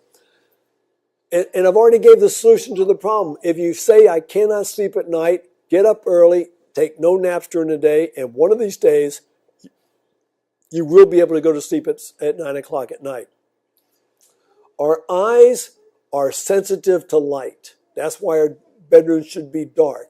Our eyes and the light striking our eyes, that's why when the sun starts to set, we should start getting tired because the body recognizes there's less light, it's time to go to bed. And along the same line, some people say, I can't eat breakfast. Breakfast makes me sick. I say, well, fine. Breakfast makes you sick. Well, don't eat any lunch. Don't eat any supper. The next morning, try breakfast again. If it still makes you sick, eat no breakfast, no lunch, no supper. Try it again the next day. One of these days, breakfast is going to be really, really good because you are really, really hungry. Most people don't like breakfast because they had a big supper and they've had that food fermenting in their stomach all night. They wake up, they have no appetite, and so it's best not to do it. Okay, other question. Someone wants to see a picture of your mother again. A picture of my mother again. My dear, dear mother. Yes, I love my mother to pieces. That was back up in the cheerful one, wasn't it? Yes. My mother once told me something very interesting. She says, I only remember one day in my life being depressed. I have a hard time computing that in my mind. My mother, she was in high school in the 1930s and 40s. Her brother was at Pearl Harbor, December 7th, 41. And when that happened, my mother says, I've got to help the war effort. As soon as she graduated from high school, she joined the Marine Corps. Her job in the Marine Corps, she was sent to Cherry Point, North Carolina. Interesting, my last duty station was Cherry Point. She went to Cherry Point, and her job was to teach aircraft identification to pilots and ground gunners so they didn't shoot down our airplanes. So she taught them what the enemies looked like and what the Allies looked like. And that was my mother's job. She met my father while she was there. They got married in Havelock, North Carolina. And that was the beginning of my story. And but that's my mother. Looks like a happy lady, doesn't it? She is a happy lady. Can't see it because I don't have it on play. Sorry about that. Play slideshow. There she is. A merry heart does good like a medicine. Yes, that is her. I have another question for you, Dr. Miller. Okay. The person is asking, is it not okay to eat in the afternoon? All right. It depends on what I eat in the afternoon. I like to have my lunch at about, no, that's the wrong term. We've got 3 meals. Breakfast, we always got breakfast down. We know what that is. What's that word come from? Break fast. And you haven't been fasting if you had a big supper. So anyway, break fast. The next meal, which should be your most important, breakfast is the most important. Next one should be dinner. And the last one should be supper. Supper comes from the concept of supping something from the cup. But what we do is we eat breakfast, we eat lunch, small meal, and then we eat dinner at nighttime. So I like to eat 2 meals. It's not a law, the meats and the persons, but I eat my breakfast around 7 o'clock in the morning, and I eat my lunch around 2 to 3 o'clock in the afternoon. That way I'm never hungry at nighttime, but I'm always hungry at both meals, which is a real advantage when you're trying to eat something. So basically, we need to, now when you say afternoon, again, when did you eat last? When are you going to eat next? That's the big question. If you can get that clarified, I might be able to go further with this. But eating at noon is a terrible time to eat. Because if you're going to eat 2 meals a day, you eat at noon, you're going to be hungry at supper time, 9 hours later. Other questions? Yes? Is it okay to give nuts to little babies?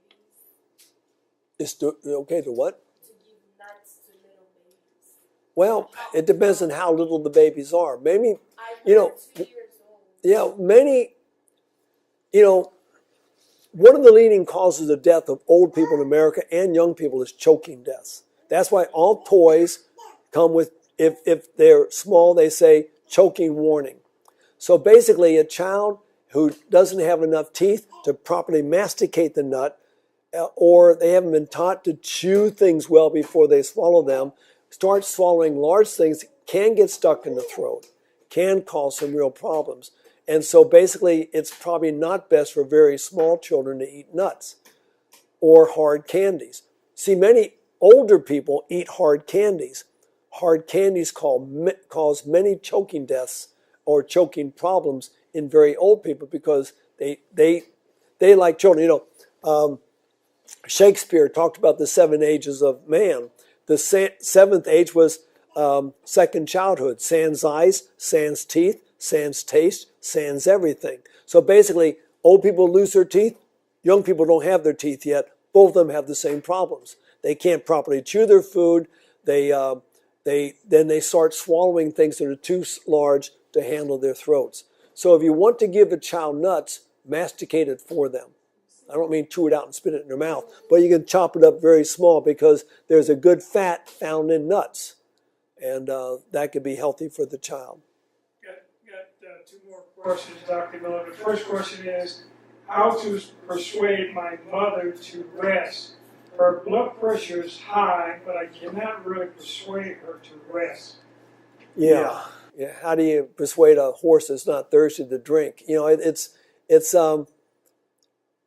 the power. The only the saying that I've talked about this a few times since I've been here. A prophet is not without honor, except for in his own country. Have a stranger tell her that, because basically she's not going to listen to the person who she's known her whole life. Because she says, "I used to change your diapers. What are you telling me stuff about?" But or you can find some data. There's plenty of data on the value of rest, sleeping, going to bed on time. So if we give them the right information, they might be able to have the information to make right decisions with. Many people need information. Just being told you got to go to bed on time. But again, if it's the person's mother, so apparently this person's a little bit older, they've got a deeply ingrained bad habit. And it's going to be very hard to break that bad habit. Old people seem to like to go to bed late for some reason. But it's amazing if you break that habit, how much more refreshed you will be going to bed early. I doubt that you can convince her this way, but say, and here's what I tell people, just give it 10 days. I always use the Daniel fast. 10 days, go to bed early for 10 days and see how you feel. See if you don't feel better. Many people, when they try the vegetarian diet, say, man, I feel so much better. And so just giving it a try, but for the most part, a man convinced against his will is of the same opinion still. It's going to be very hard to convince anybody. My little sister and my sisters, I'm a vegetarian. I try not to talk too much about it because they don't want to hear it. But when she got to be pre-diabetic, then she was ready to listen. Maybe when this man's mother starts getting some real health problems, the high blood pressure leads to maybe a TIA, a mini stroke. Maybe then she'll say, what can I do? Because I don't want the major one. Say, well, here, try these things right here. Chili ones. Keep going. Another question is, I love peppers. Are hot peppers and chilies bad for you? Well, I was in England doing some lecturing, and I was due to do a trip through Scotland. They took me downtown London to catch the tour bus, but before we went there, we went to an Indian restaurant. If anyone's familiar with Indian restaurants, their food is hot. And frankly, I like hot food. So I ate the curry and whatever else it was, and it was hot going in. The next day in Edinburgh, it was hot coming out. Because it stays hot the whole way. You see, it depends on what's causing the heat. Onions are hot. Garlic is hot. But they heat with an enzyme. And when you swallow the food, the enzyme is denatured in the stomach. But hot peppers they heat with an aromatic oil, which stays hot the whole way through, which is going to cause inflammation all the way through. A study done in Mexico, I think in conjunction with Yale University, looking at, because in Mexico, there's 3 places in the world that eat hot food. There is India, the curry. There's Mexico, hot tamales. Where's the third one? Anyone know? Korea with the kimchi.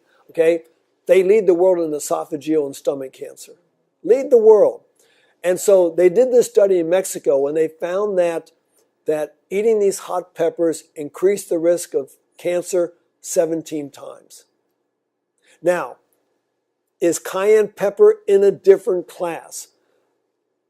You know, I keep trying to study it, and I can't find how it's in a different class. But what I will say is that there are certain things that are not good for you that you can take medicinally. Ellen White took coffee when she was seasick in the middle of a lake on a boat. It calmed her stomach. When I first started getting into health, I read the book Back to Eden by Jethro Kloss. If anyone's read Back to Eden, the big thing is get a glass of water, you squeeze a lemon into it, and put a big spoonful of cayenne pepper, and you drink it down for almost anything. Well, that causes you to sweat. It causes your nasal passages to let loose. Everything runs. So good things are happening, but I would not do it on a regular basis because I think anything that causes heat all the way through your body is probably not healthy, but we can use it as a medicinal dose. So you shouldn't use cayenne pepper? Well, that's what I'm saying. I'm still trying to research to find out, is cayenne pepper any different than all the other peppers out there? Black peppers, we know that black pepper will cause ulcers in the stomach. It's going to burn a hole right through the mucous membrane if it gets lodged in there. So peppers in and of themselves are not healthy. Is cayenne pepper different? I'm afraid I have to plead ignorance because I cannot find a definitive answer on that. Do I use cayenne pepper? I think I've got some at home, but I can't remember using it in my food very often. Sometimes, yeah, I know you put some in the spaghetti sauce. That was good stuff I too. think I stopped here because it doesn't agree. Hot stuff doesn't agree with you. Okay, yeah. People say that it's better to use it after you cook the food, not while you're cooking it. I don't know if you use it without, not on the stove. It makes a difference. I don't know if that releases something to make it more volatile or something. All I know is if the heat is being caused by an aromatic oil, it's not going to be good for you. If you have to use something in a medicinal dose, and we've used cayenne pepper internally and externally, go for it. If someone's having a heart attack, if someone had a stroke and you can't get them to medical authorities, you give them a big spoonful of cayenne pepper and water and have them drink it down. It'll dilate the blood vessels. It can also help maybe to break up the clot, and you want dilated blood vessels if you have a blockage. We recommend that.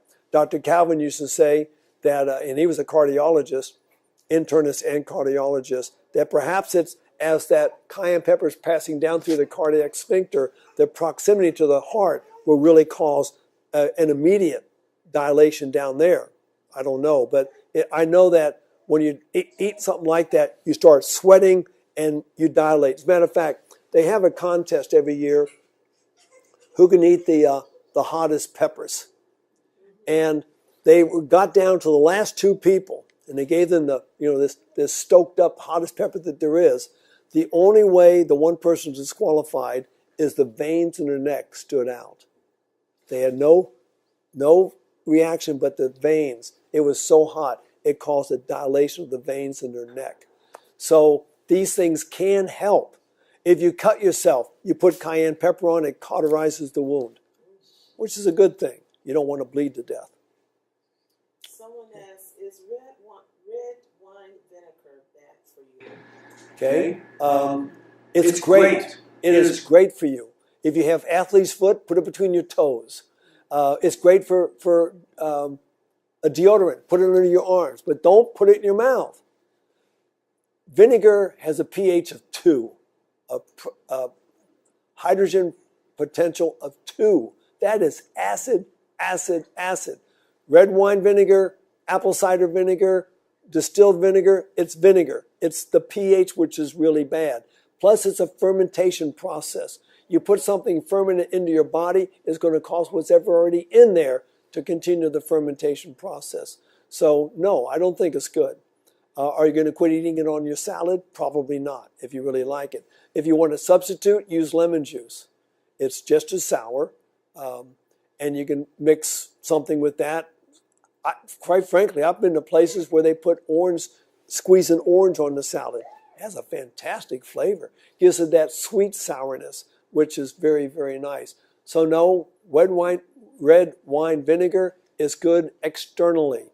It's good to make tinctures with that you're going to apply externally, but it's not good inside. Now, can you read studies that say it's good for you? Yes, and you can probably still find some wingnut studies that say tobacco doesn't cause cancer. But just because the study says so doesn't mean it's so. And there was a study came out a few years ago from Harvard University, a professor up there. He said you could drink you could eat anything you want, anything, and live to be 120 as long as you drink red wine. Well, if you look at the study closely, the red wine, what they're looking at in the red wine was resveratrol. To get enough resveratrol that's going to allow you enough protection to eat anything you want is about 1,200 bottles of wine a day, every day. Well, you're dead before breakfast doing that. So it's best, just because the study says so, go back to the basic principles. Does this violate a principle? If it does, just because it has a good property doesn't mean it's good for you. And you see a lot of those today. Question for you. Under the laws of health, under stewardship, you talk about the importance of air and its negative ions being outside in different places to get negative ions. How important is it to get air circulated inside the house? Vital. You should always have a window open in your bedroom. At home, in my home, I never have heat in my bedroom.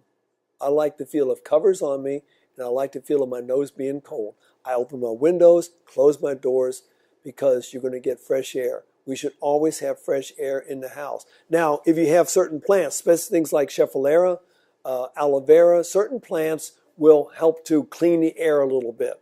But we really need some fresh air passing through the house. Even if your AC or heat on, a little bit of air just to change the air around. The problem we have at a place like UT Pines, we get lots of students from the islands there. They're not used to cold weather, but they're used to heat. So what they do in the wintertime, they turn up the heat in the room really high, and they open the windows all the way, trying to heat up all of Alabama. And we have a hard time trying to break them of that habit.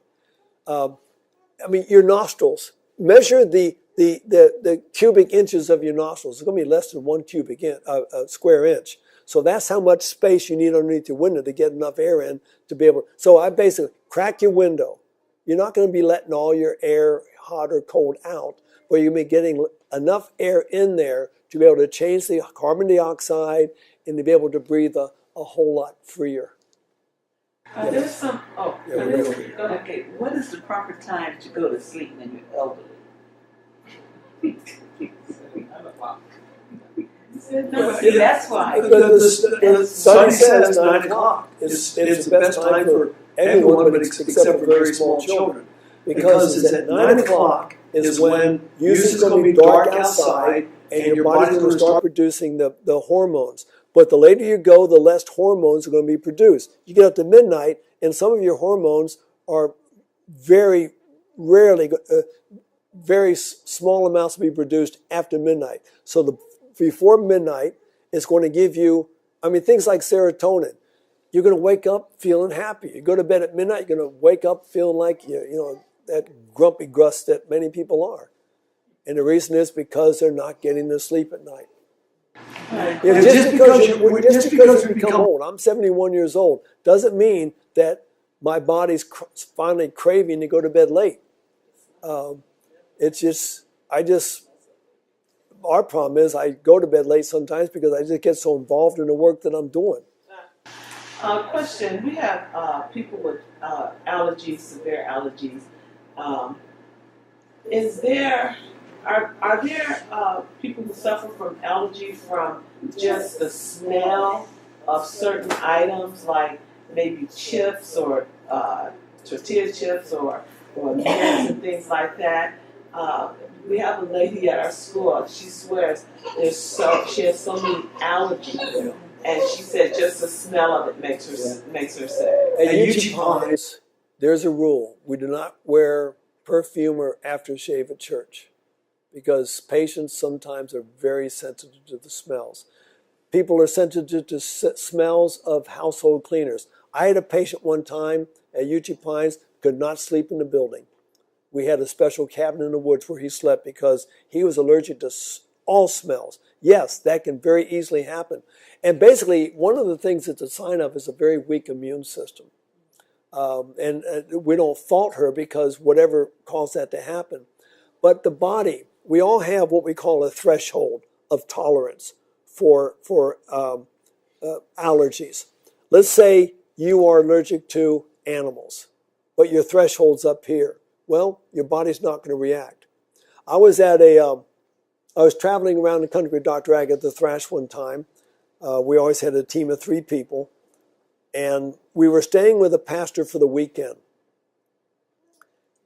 And at one point, the wife came and she says, or the husband says, we'd like to do a anointing service for my wife. She's got severe allergies. Well, before you do an anointing service, you interview the person to see, are you doing anything wrong? You have to search your own heart. If you're going to be a part of this, make sure you're not doing anything wrong. So Dr. Thrash is sitting there asking her questions, and while she's sitting there, these 2 little foo-foo dogs come running into the house. These little lap dogs, I hate to see it, when they dress dogs up in skirts and stuff like that, and they and jump up on her lap. And so Dr. Thrash stopped and took a breath and says, those are cute dogs. How long have you had them? Oh, my husband's last semester of a theology school. I said, okay, good. So we went on, and then finally I got to ask my second question. How long have you had these allergies? Same time. So the solution to the problem was not an anointing service. You got to get rid of the dogs. We did not agree to the anointing service because we knew what the problem was. So anyway, so let's say, but my little sister, she's allergic to cats. She's got 3 of them that sleep in bed with her. She knows she's allergic, but she loves cats. So she'll take the shots, she'll take the meds. But if you are allergic to cats, you're allergic to peanuts, you're allergic to household smells, you're allergic to perfume, you're allergic to this, and you're allergic to dairy products, that one puts you over the top. Now you got an allergic reaction. Our job is to eliminate everything that we know we're allergic to. And many of them are foods. How do you know that? You get down to basic food. There are certain foods that don't, like millet and pears, very low allergenic foods. Or I tell people, fast. Fast for 3 days. Eat nothing for 3 days. If you're feeling better, it's because you were allergic to something you were eating. Now, add one food. If you feel it coming back, that food's on your do not eat ever again list. And you slowly, over months, you add foods until finally you have no symptoms and you're eating a good diet. But because you're not going to eliminate pollen. You're not going to eliminate dust. Now we're on the other side of the typhoon. You're not going to eliminate certain things that I know people who are allergic to people. Just something about the person, husband or wife or whatever it is. You can't eliminate that. What you can eliminate is other things that are going to act as keys or things that push you into an allergic reaction. This person says she has corn allergy. We had a patient come to UC Pines from Zambia. They did not know what was wrong with him in Zambia. They brought him to UC Pines. We had no idea, so we put him on what we call the elimination and challenge diet. Turns out that he was allergic to corn as one of the things. In Zambia, the number one food is what they call shima, which is basically corn, which they call maize, ground up into mealie meal, mixed with water, which they call shima, and that's their main food. When he got off of that and a few other foods, he was perfectly well. You got to find out what is it. And if you're allergic, let's say you're allergic to dairy, you've got to be a sleuth because there are hundreds of ways that they hide dairy products in our foods. They call them different names. I want to call the people who do that different names myself. We have another question. I hear people saying stress is good for you, which is a bit unbelievable for me. Any thoughts? Stress is a reaction that God has given us as part of our I forget the system now, I'm not thinking straight. But no, stress is good for emergency situations. It's not to have chronic stress basically hurts every organ in the body. No, stress is not good. By and large, it's not a good thing. Many people have stress all the time, but it's going to hurt them all the time. We need to be relaxed. Now, it doesn't mean that if we don't have stress, we're ambivalent, we don't care anymore. No, we need to be observant to our surroundings. We need to be observant and careful in what we do, but it should not cause stress. Stress is a reaction of the body to some negative or emergency thing going on, and the body has the reaction to be able to turn it off. If you feel stress, one thing you can do, and it sends a signal to the rest of the body to turn off the stress, that is to sit still for a minute and go, take a deep breath. Taking a deep breath, it sends a message to turn off that stress response. Another thing you can do is go out and exercise. Not today, you might be blown over to the mainland. But if you go out and exercise, it will burn off those stress hormones. But by and large, stress is not good for you unless you need it. Okay, doctor, need to drink water. Kids, this mouth is drink. Question. Please ask doctor, what's good for headaches? What's good for headaches? It depends on what type of headache it is. If you have just a regular old run-of-the-mill headache, you try the glass of water every 10 minutes for an hour. That's one thing you can try. Some headaches are caused by stress. What do you do there? You do some stress-relieving exercises. Massage on the shoulders, on the occipital ridge, on down the neck. That's a good thing you can do for stress. Walking in the sunshine is good for stress. Taking that deep breath I just talked about is stress. Changing your mind about the stressors is good for stress. But the major headaches people have, the major headache, besides a cluster headache, is what we call a migraine headache. What do you do for a migraine headache?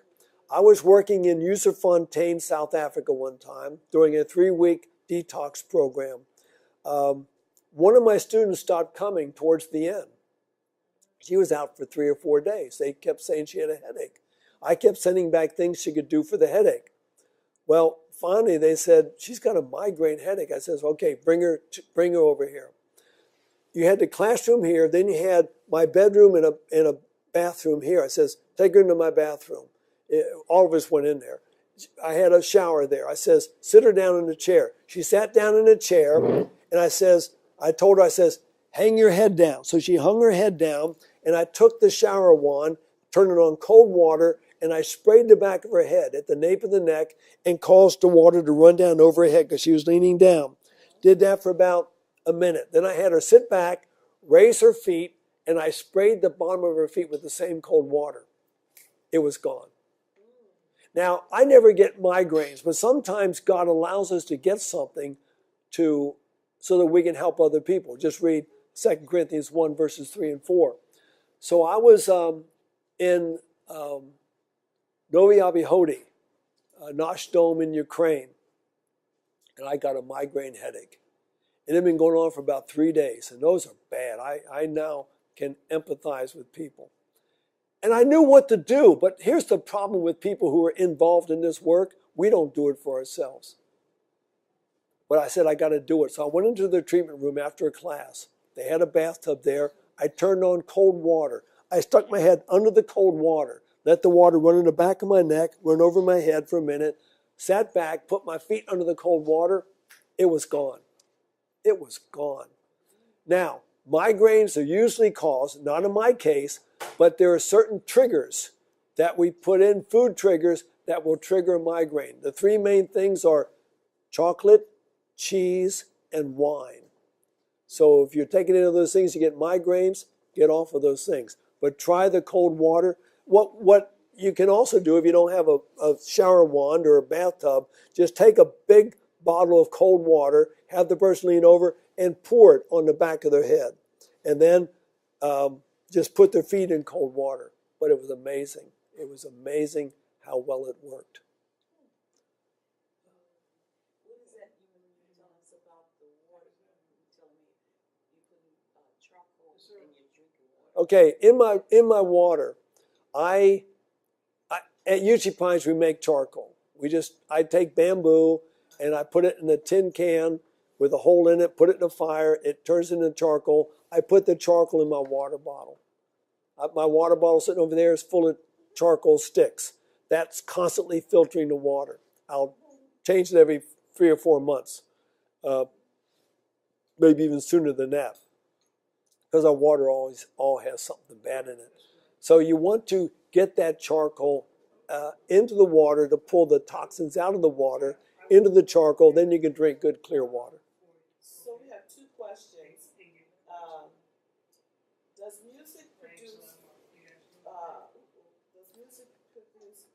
physiological effects, and is there any prevention, food or cleaning habits for head hair falling? Person going bald. Probably. Okay. Well, let's go first to the first question about, does music have a physiological response? Exactly. Yes, it does. Music can increase your heart rate.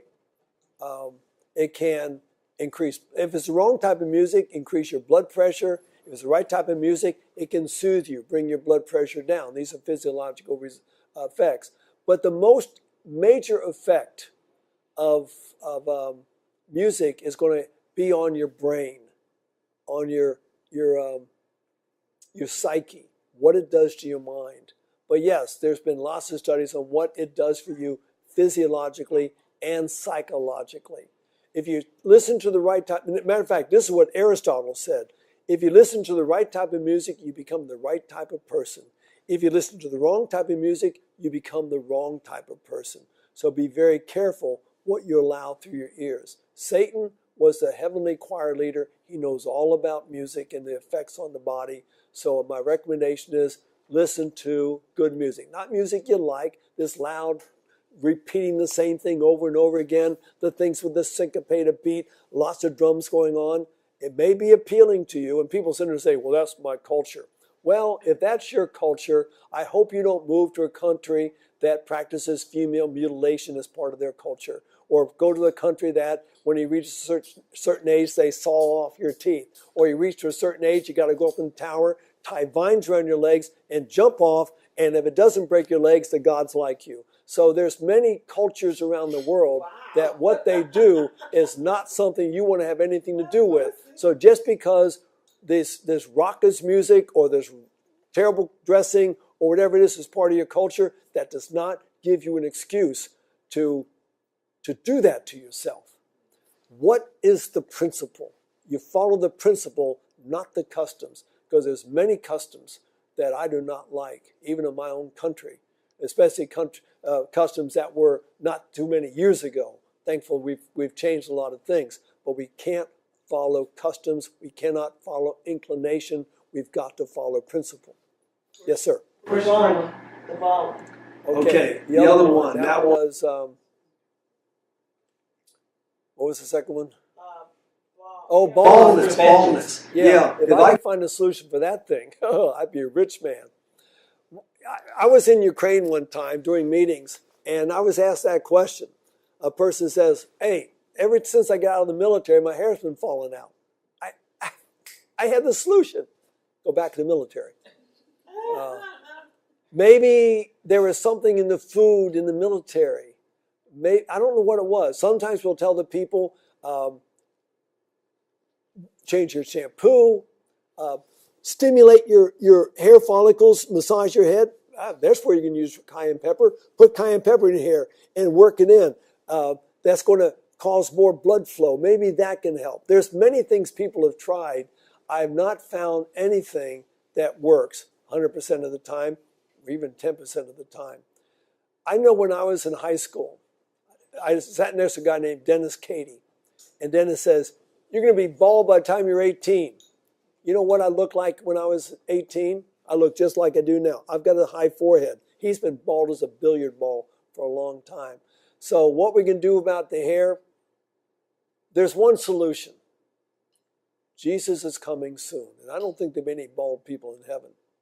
Unless you like baldness, and you can be bald if you want. But there's some things we just don't know. This could be a genetic thing, male pattern baldness, they call it. And you might be stuck with it. Question for you. Yeah. During the course of the series, I heard you use the term multiple times, fasting and also detox.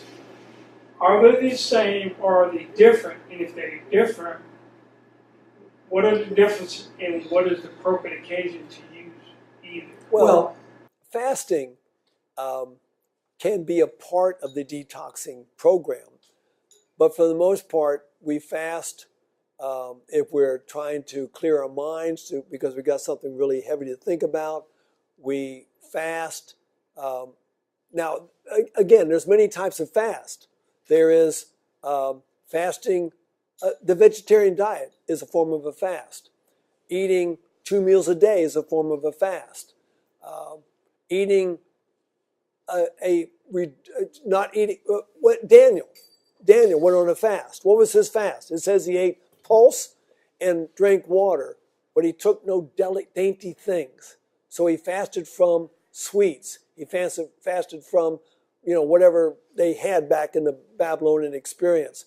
Eating a mono fast, I agree with very much. Some people go on a juice fast. Some people on a fruit fast. There's many different types of fast. And many of those things, like a fruit fast or mono fast, is to strengthen the immune system, to give your digestive system some rest, to help you recover from whatever might be your problems. So basically, fasting in and of itself is not part of the detox program. Although, if you fast a couple of days, no food, it's going to help your colon to cleanse itself. Detoxing addresses 5 organs of the body. One is the colon I just mentioned. You do that by drinking more water and more fiber. You can do some heating over your abdomen and do some massage of your colon area. Your kidneys need to be detoxed. We drink a lot more water. That will detox those. Your liver needs to be detoxed. You can drink lemon juice. You can take bitter herbs. You can take charcoal. You can get off of anything that's toxic that that the liver has to detox, like medications. You can detox your liver. Your lungs, learn how to breathe deeply. Sitting up straight, getting outside, breathing deep air, and then your third kidney, your skin. That's going to be your sweating. That's going to be your scrubbing your skin to detox there. So detoxing is the 5 organs all together, getting the toxins out of our body. And foods we eat. We talked yesterday about certain foods will detox or chelate heavy metals. Things like cilantro and garlic and parsley. This will take toxins out of our bodies. So we do that. And then again, taking the charcoal is very good for detoxing the body right through your intestinal wall. There's another question. Oh. Yeah, this is actually kind of an add-on to that.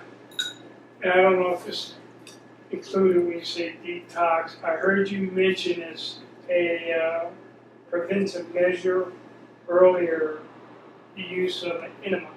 Is an enema, is that a form of detox? Yes. Is that something that people should incorporate into their lifestyles? Okay.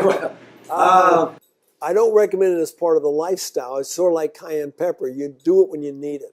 See, here's the problem with enemas. People get to enjoy those things. They can become, it sounds sort of strange, but they do. They like the stimulation, they like the feel, and the whole 9 yards. But again, you have to be careful with a enema, because if you're too rough with it or whatever else, you can perforate the rectum. You do not want to perforate your rectum. Then you're going to get all kinds of other problems. So doing an enema, basically you do that when you just cannot move it any other way. As mentioned, I was talking to someone the other day. When I had my bicycle accident, broke all those bones, I was in the hospital for a week. They had me on morphine. I had a morphine pump. Now, and they would give you this little capsule every day. They said, this is a stool softener. Well, I think that stool softener got somewhere stuck in the stool, because I was 2 weeks without a bowel movement. I mean, a week in a hospital and a week back at UT Pines. And finally, I asked a friend of mine, I says, Louis, I've got to have a colonic. We've got a colonic machine there. And that is a magic wand, is a little bit longer. And you got to be very careful how you insert that. Couldn't insert it. I was so impacted. I was literally full of it. And he tried, and finally I says, that's okay, Louis, leave the room. And I sat on the pot, and I don't know how long I struggled, but it gave me varicose veins. I pushed so hard for so long, and finally it broke loose. So my recommendation is, if you've been constipated for a couple of days, get working on it right now. Don't wait for 2 weeks, because it could be very, very hard at that point. But I would try other things like taking calcium citrate, magnesium chloride, Epsom salts. They sell these things in drugstores that are made for people who are constipated. But we have to be careful there too, because if we are constipated so badly and we take something that's going to cause the body to push, it could cause more damage. So basically, constipation can be a very dangerous thing. So we've got to sit there and monitor ourselves. If we feel like we're getting into a place where we're getting constipated, but sometimes people don't know. Someone says, I'm not constipated, I go to the bathroom every day. That's not the question. What you're dumping today, when did you put it in? And that could have been 3, 4, or 5 days ago. That's constipation. If it comes out like a brick that you could build your house with, then probably you're constipated. Your stool should be a little bit north of cow poop. When a cow goes, we don't want it quite like that, but it should be well-formed stools, easily pass through. There should be no squeezing at all. And basically, when you get done, if you wipe, it should be just once. You should have, If you have to wipe and wipe and wipe, it's because you're not drinking enough water. It's become thick when it's coming out, and it's going to be all over there, and you got to wipe it all off. So basically, our stool should be come out, it's tapered at the end so it doesn't slam shut. It drops into the toilet. One little wipe, and you should be good to go. Should it float? Well, probably should not float, but that's not a real health issue I'm not going to be concerned with. I've produced floaters a few times in my life. I don't like it because sometimes you got to flush the toilet 3 or 4 times. Yeah, that's a pain in the whatever is that. More questions after mine. Yeah, I got her. Okay. My oldest grandson, when he was a baby, small baby, he was constipated. His stomach was tight as a drum, and he was just in pain. So I did what my mother told me to do one time, long time ago. A piece of ivory soap, whittle it down to a shape, Yeah. And just inserted just a little bit up in and just spewed everywhere. Yeah. Well, when my little girl was born, she was, I don't think for the first 17 days she had a bowel movement. We were concerned, and so the doctor recommended using glycerin suppositories.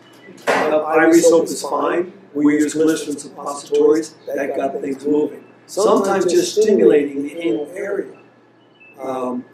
Just that stimulation will cause the body to go ahead and dump. I was in India one time, and a Hindu couple brought the little girl to me and said, "We need some help." I said, "What's the problem?" They lifted up her little gown. She looked like she swallowed a basketball. She was 2 months old. But she had a unique problem. She had no anus. She had no opening. She never had a BM. Yeah. That can only be fixed with surgery. And she had surgery and fixed the problem. But yeah, if you can't get rid of the fecal material, you will die. You become so toxic. By God's grace, she did not die. But she Two was. questions that remain are, also I want to know about, I think it's kombucha. Who? Kombucha, Kombucha. This drink is not from kombu algae, very popular right now, and about plant-based protein is indicated to consume. Thanks for streaming. Do you know kombucha? I don't know kombucha. I'm sorry, I'm in a different part of the world, but I've never heard of it. But what you got to do? Kombucha. Kombucha? Yeah, but what is it? It It's says tea. it's the drink. Kombu This drink tea. is not from kombu. I- It's tea I- made from kombu. Yeah, it says Herbal teas are good for you. You got to sit there and say, you got to study the herb. You can get black tea, It's a seed. you can get green tea, but these are bad because they have got caffeine. Most teas are very medicinal, very good. So you just have to check to see what is in the tea. What is it for? What might it have that might be bad for you? I can't answer the question. The second question there is, got so many questions. I forget what was the second one? and about plant-based protein. Plant-based protein indicated to consume. indicated. What do you mean indicated? It says, and about plant-based protein is indicated to consume. I don't know, maybe that's just the power. All right. Well, let me just explain plant-based protein.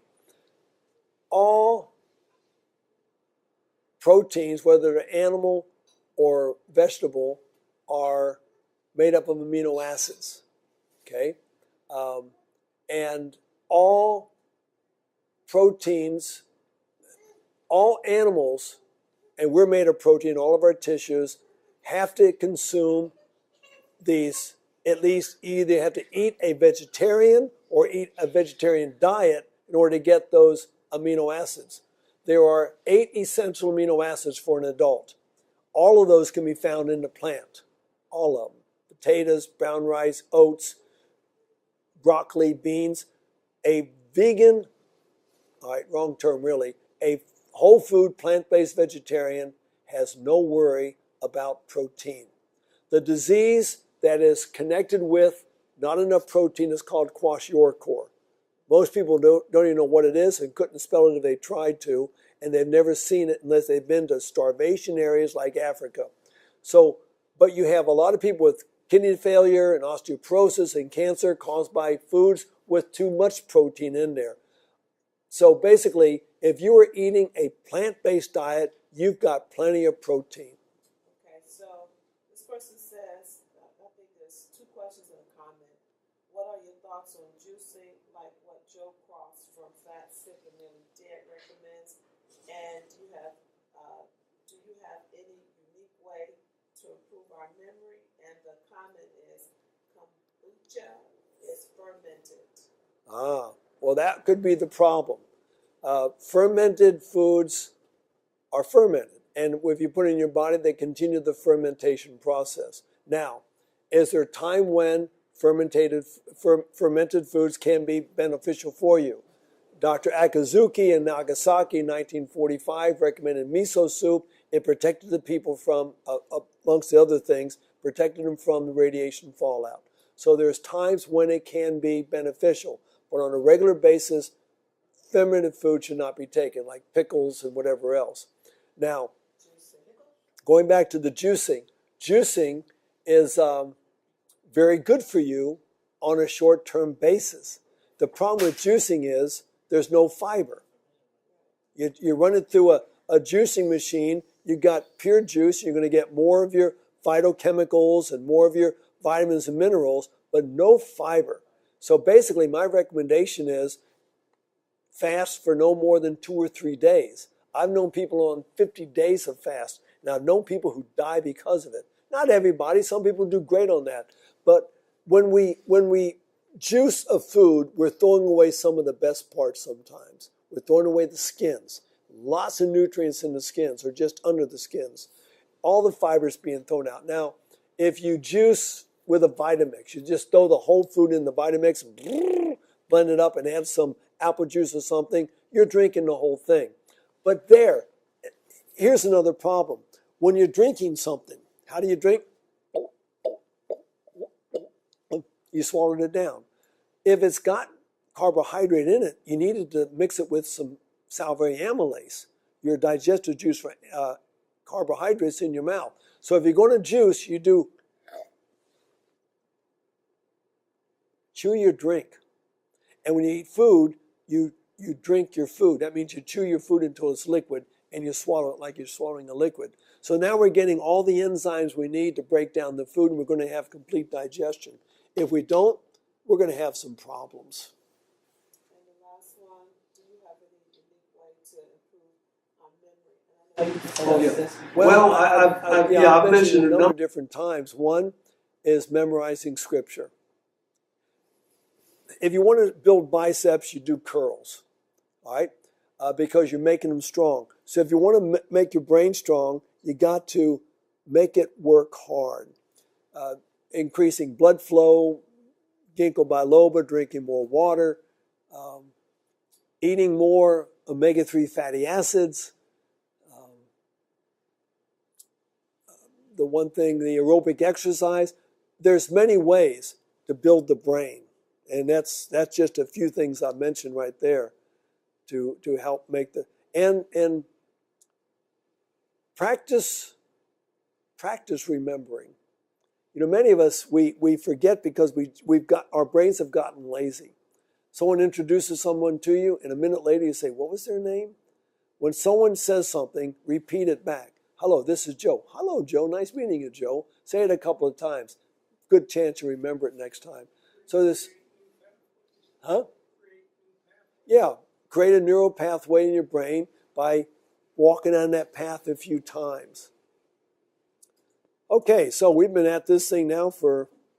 Yeah, the pastor's just shut it down for everybody. No more questions. So this basically concludes the lecture. Okay.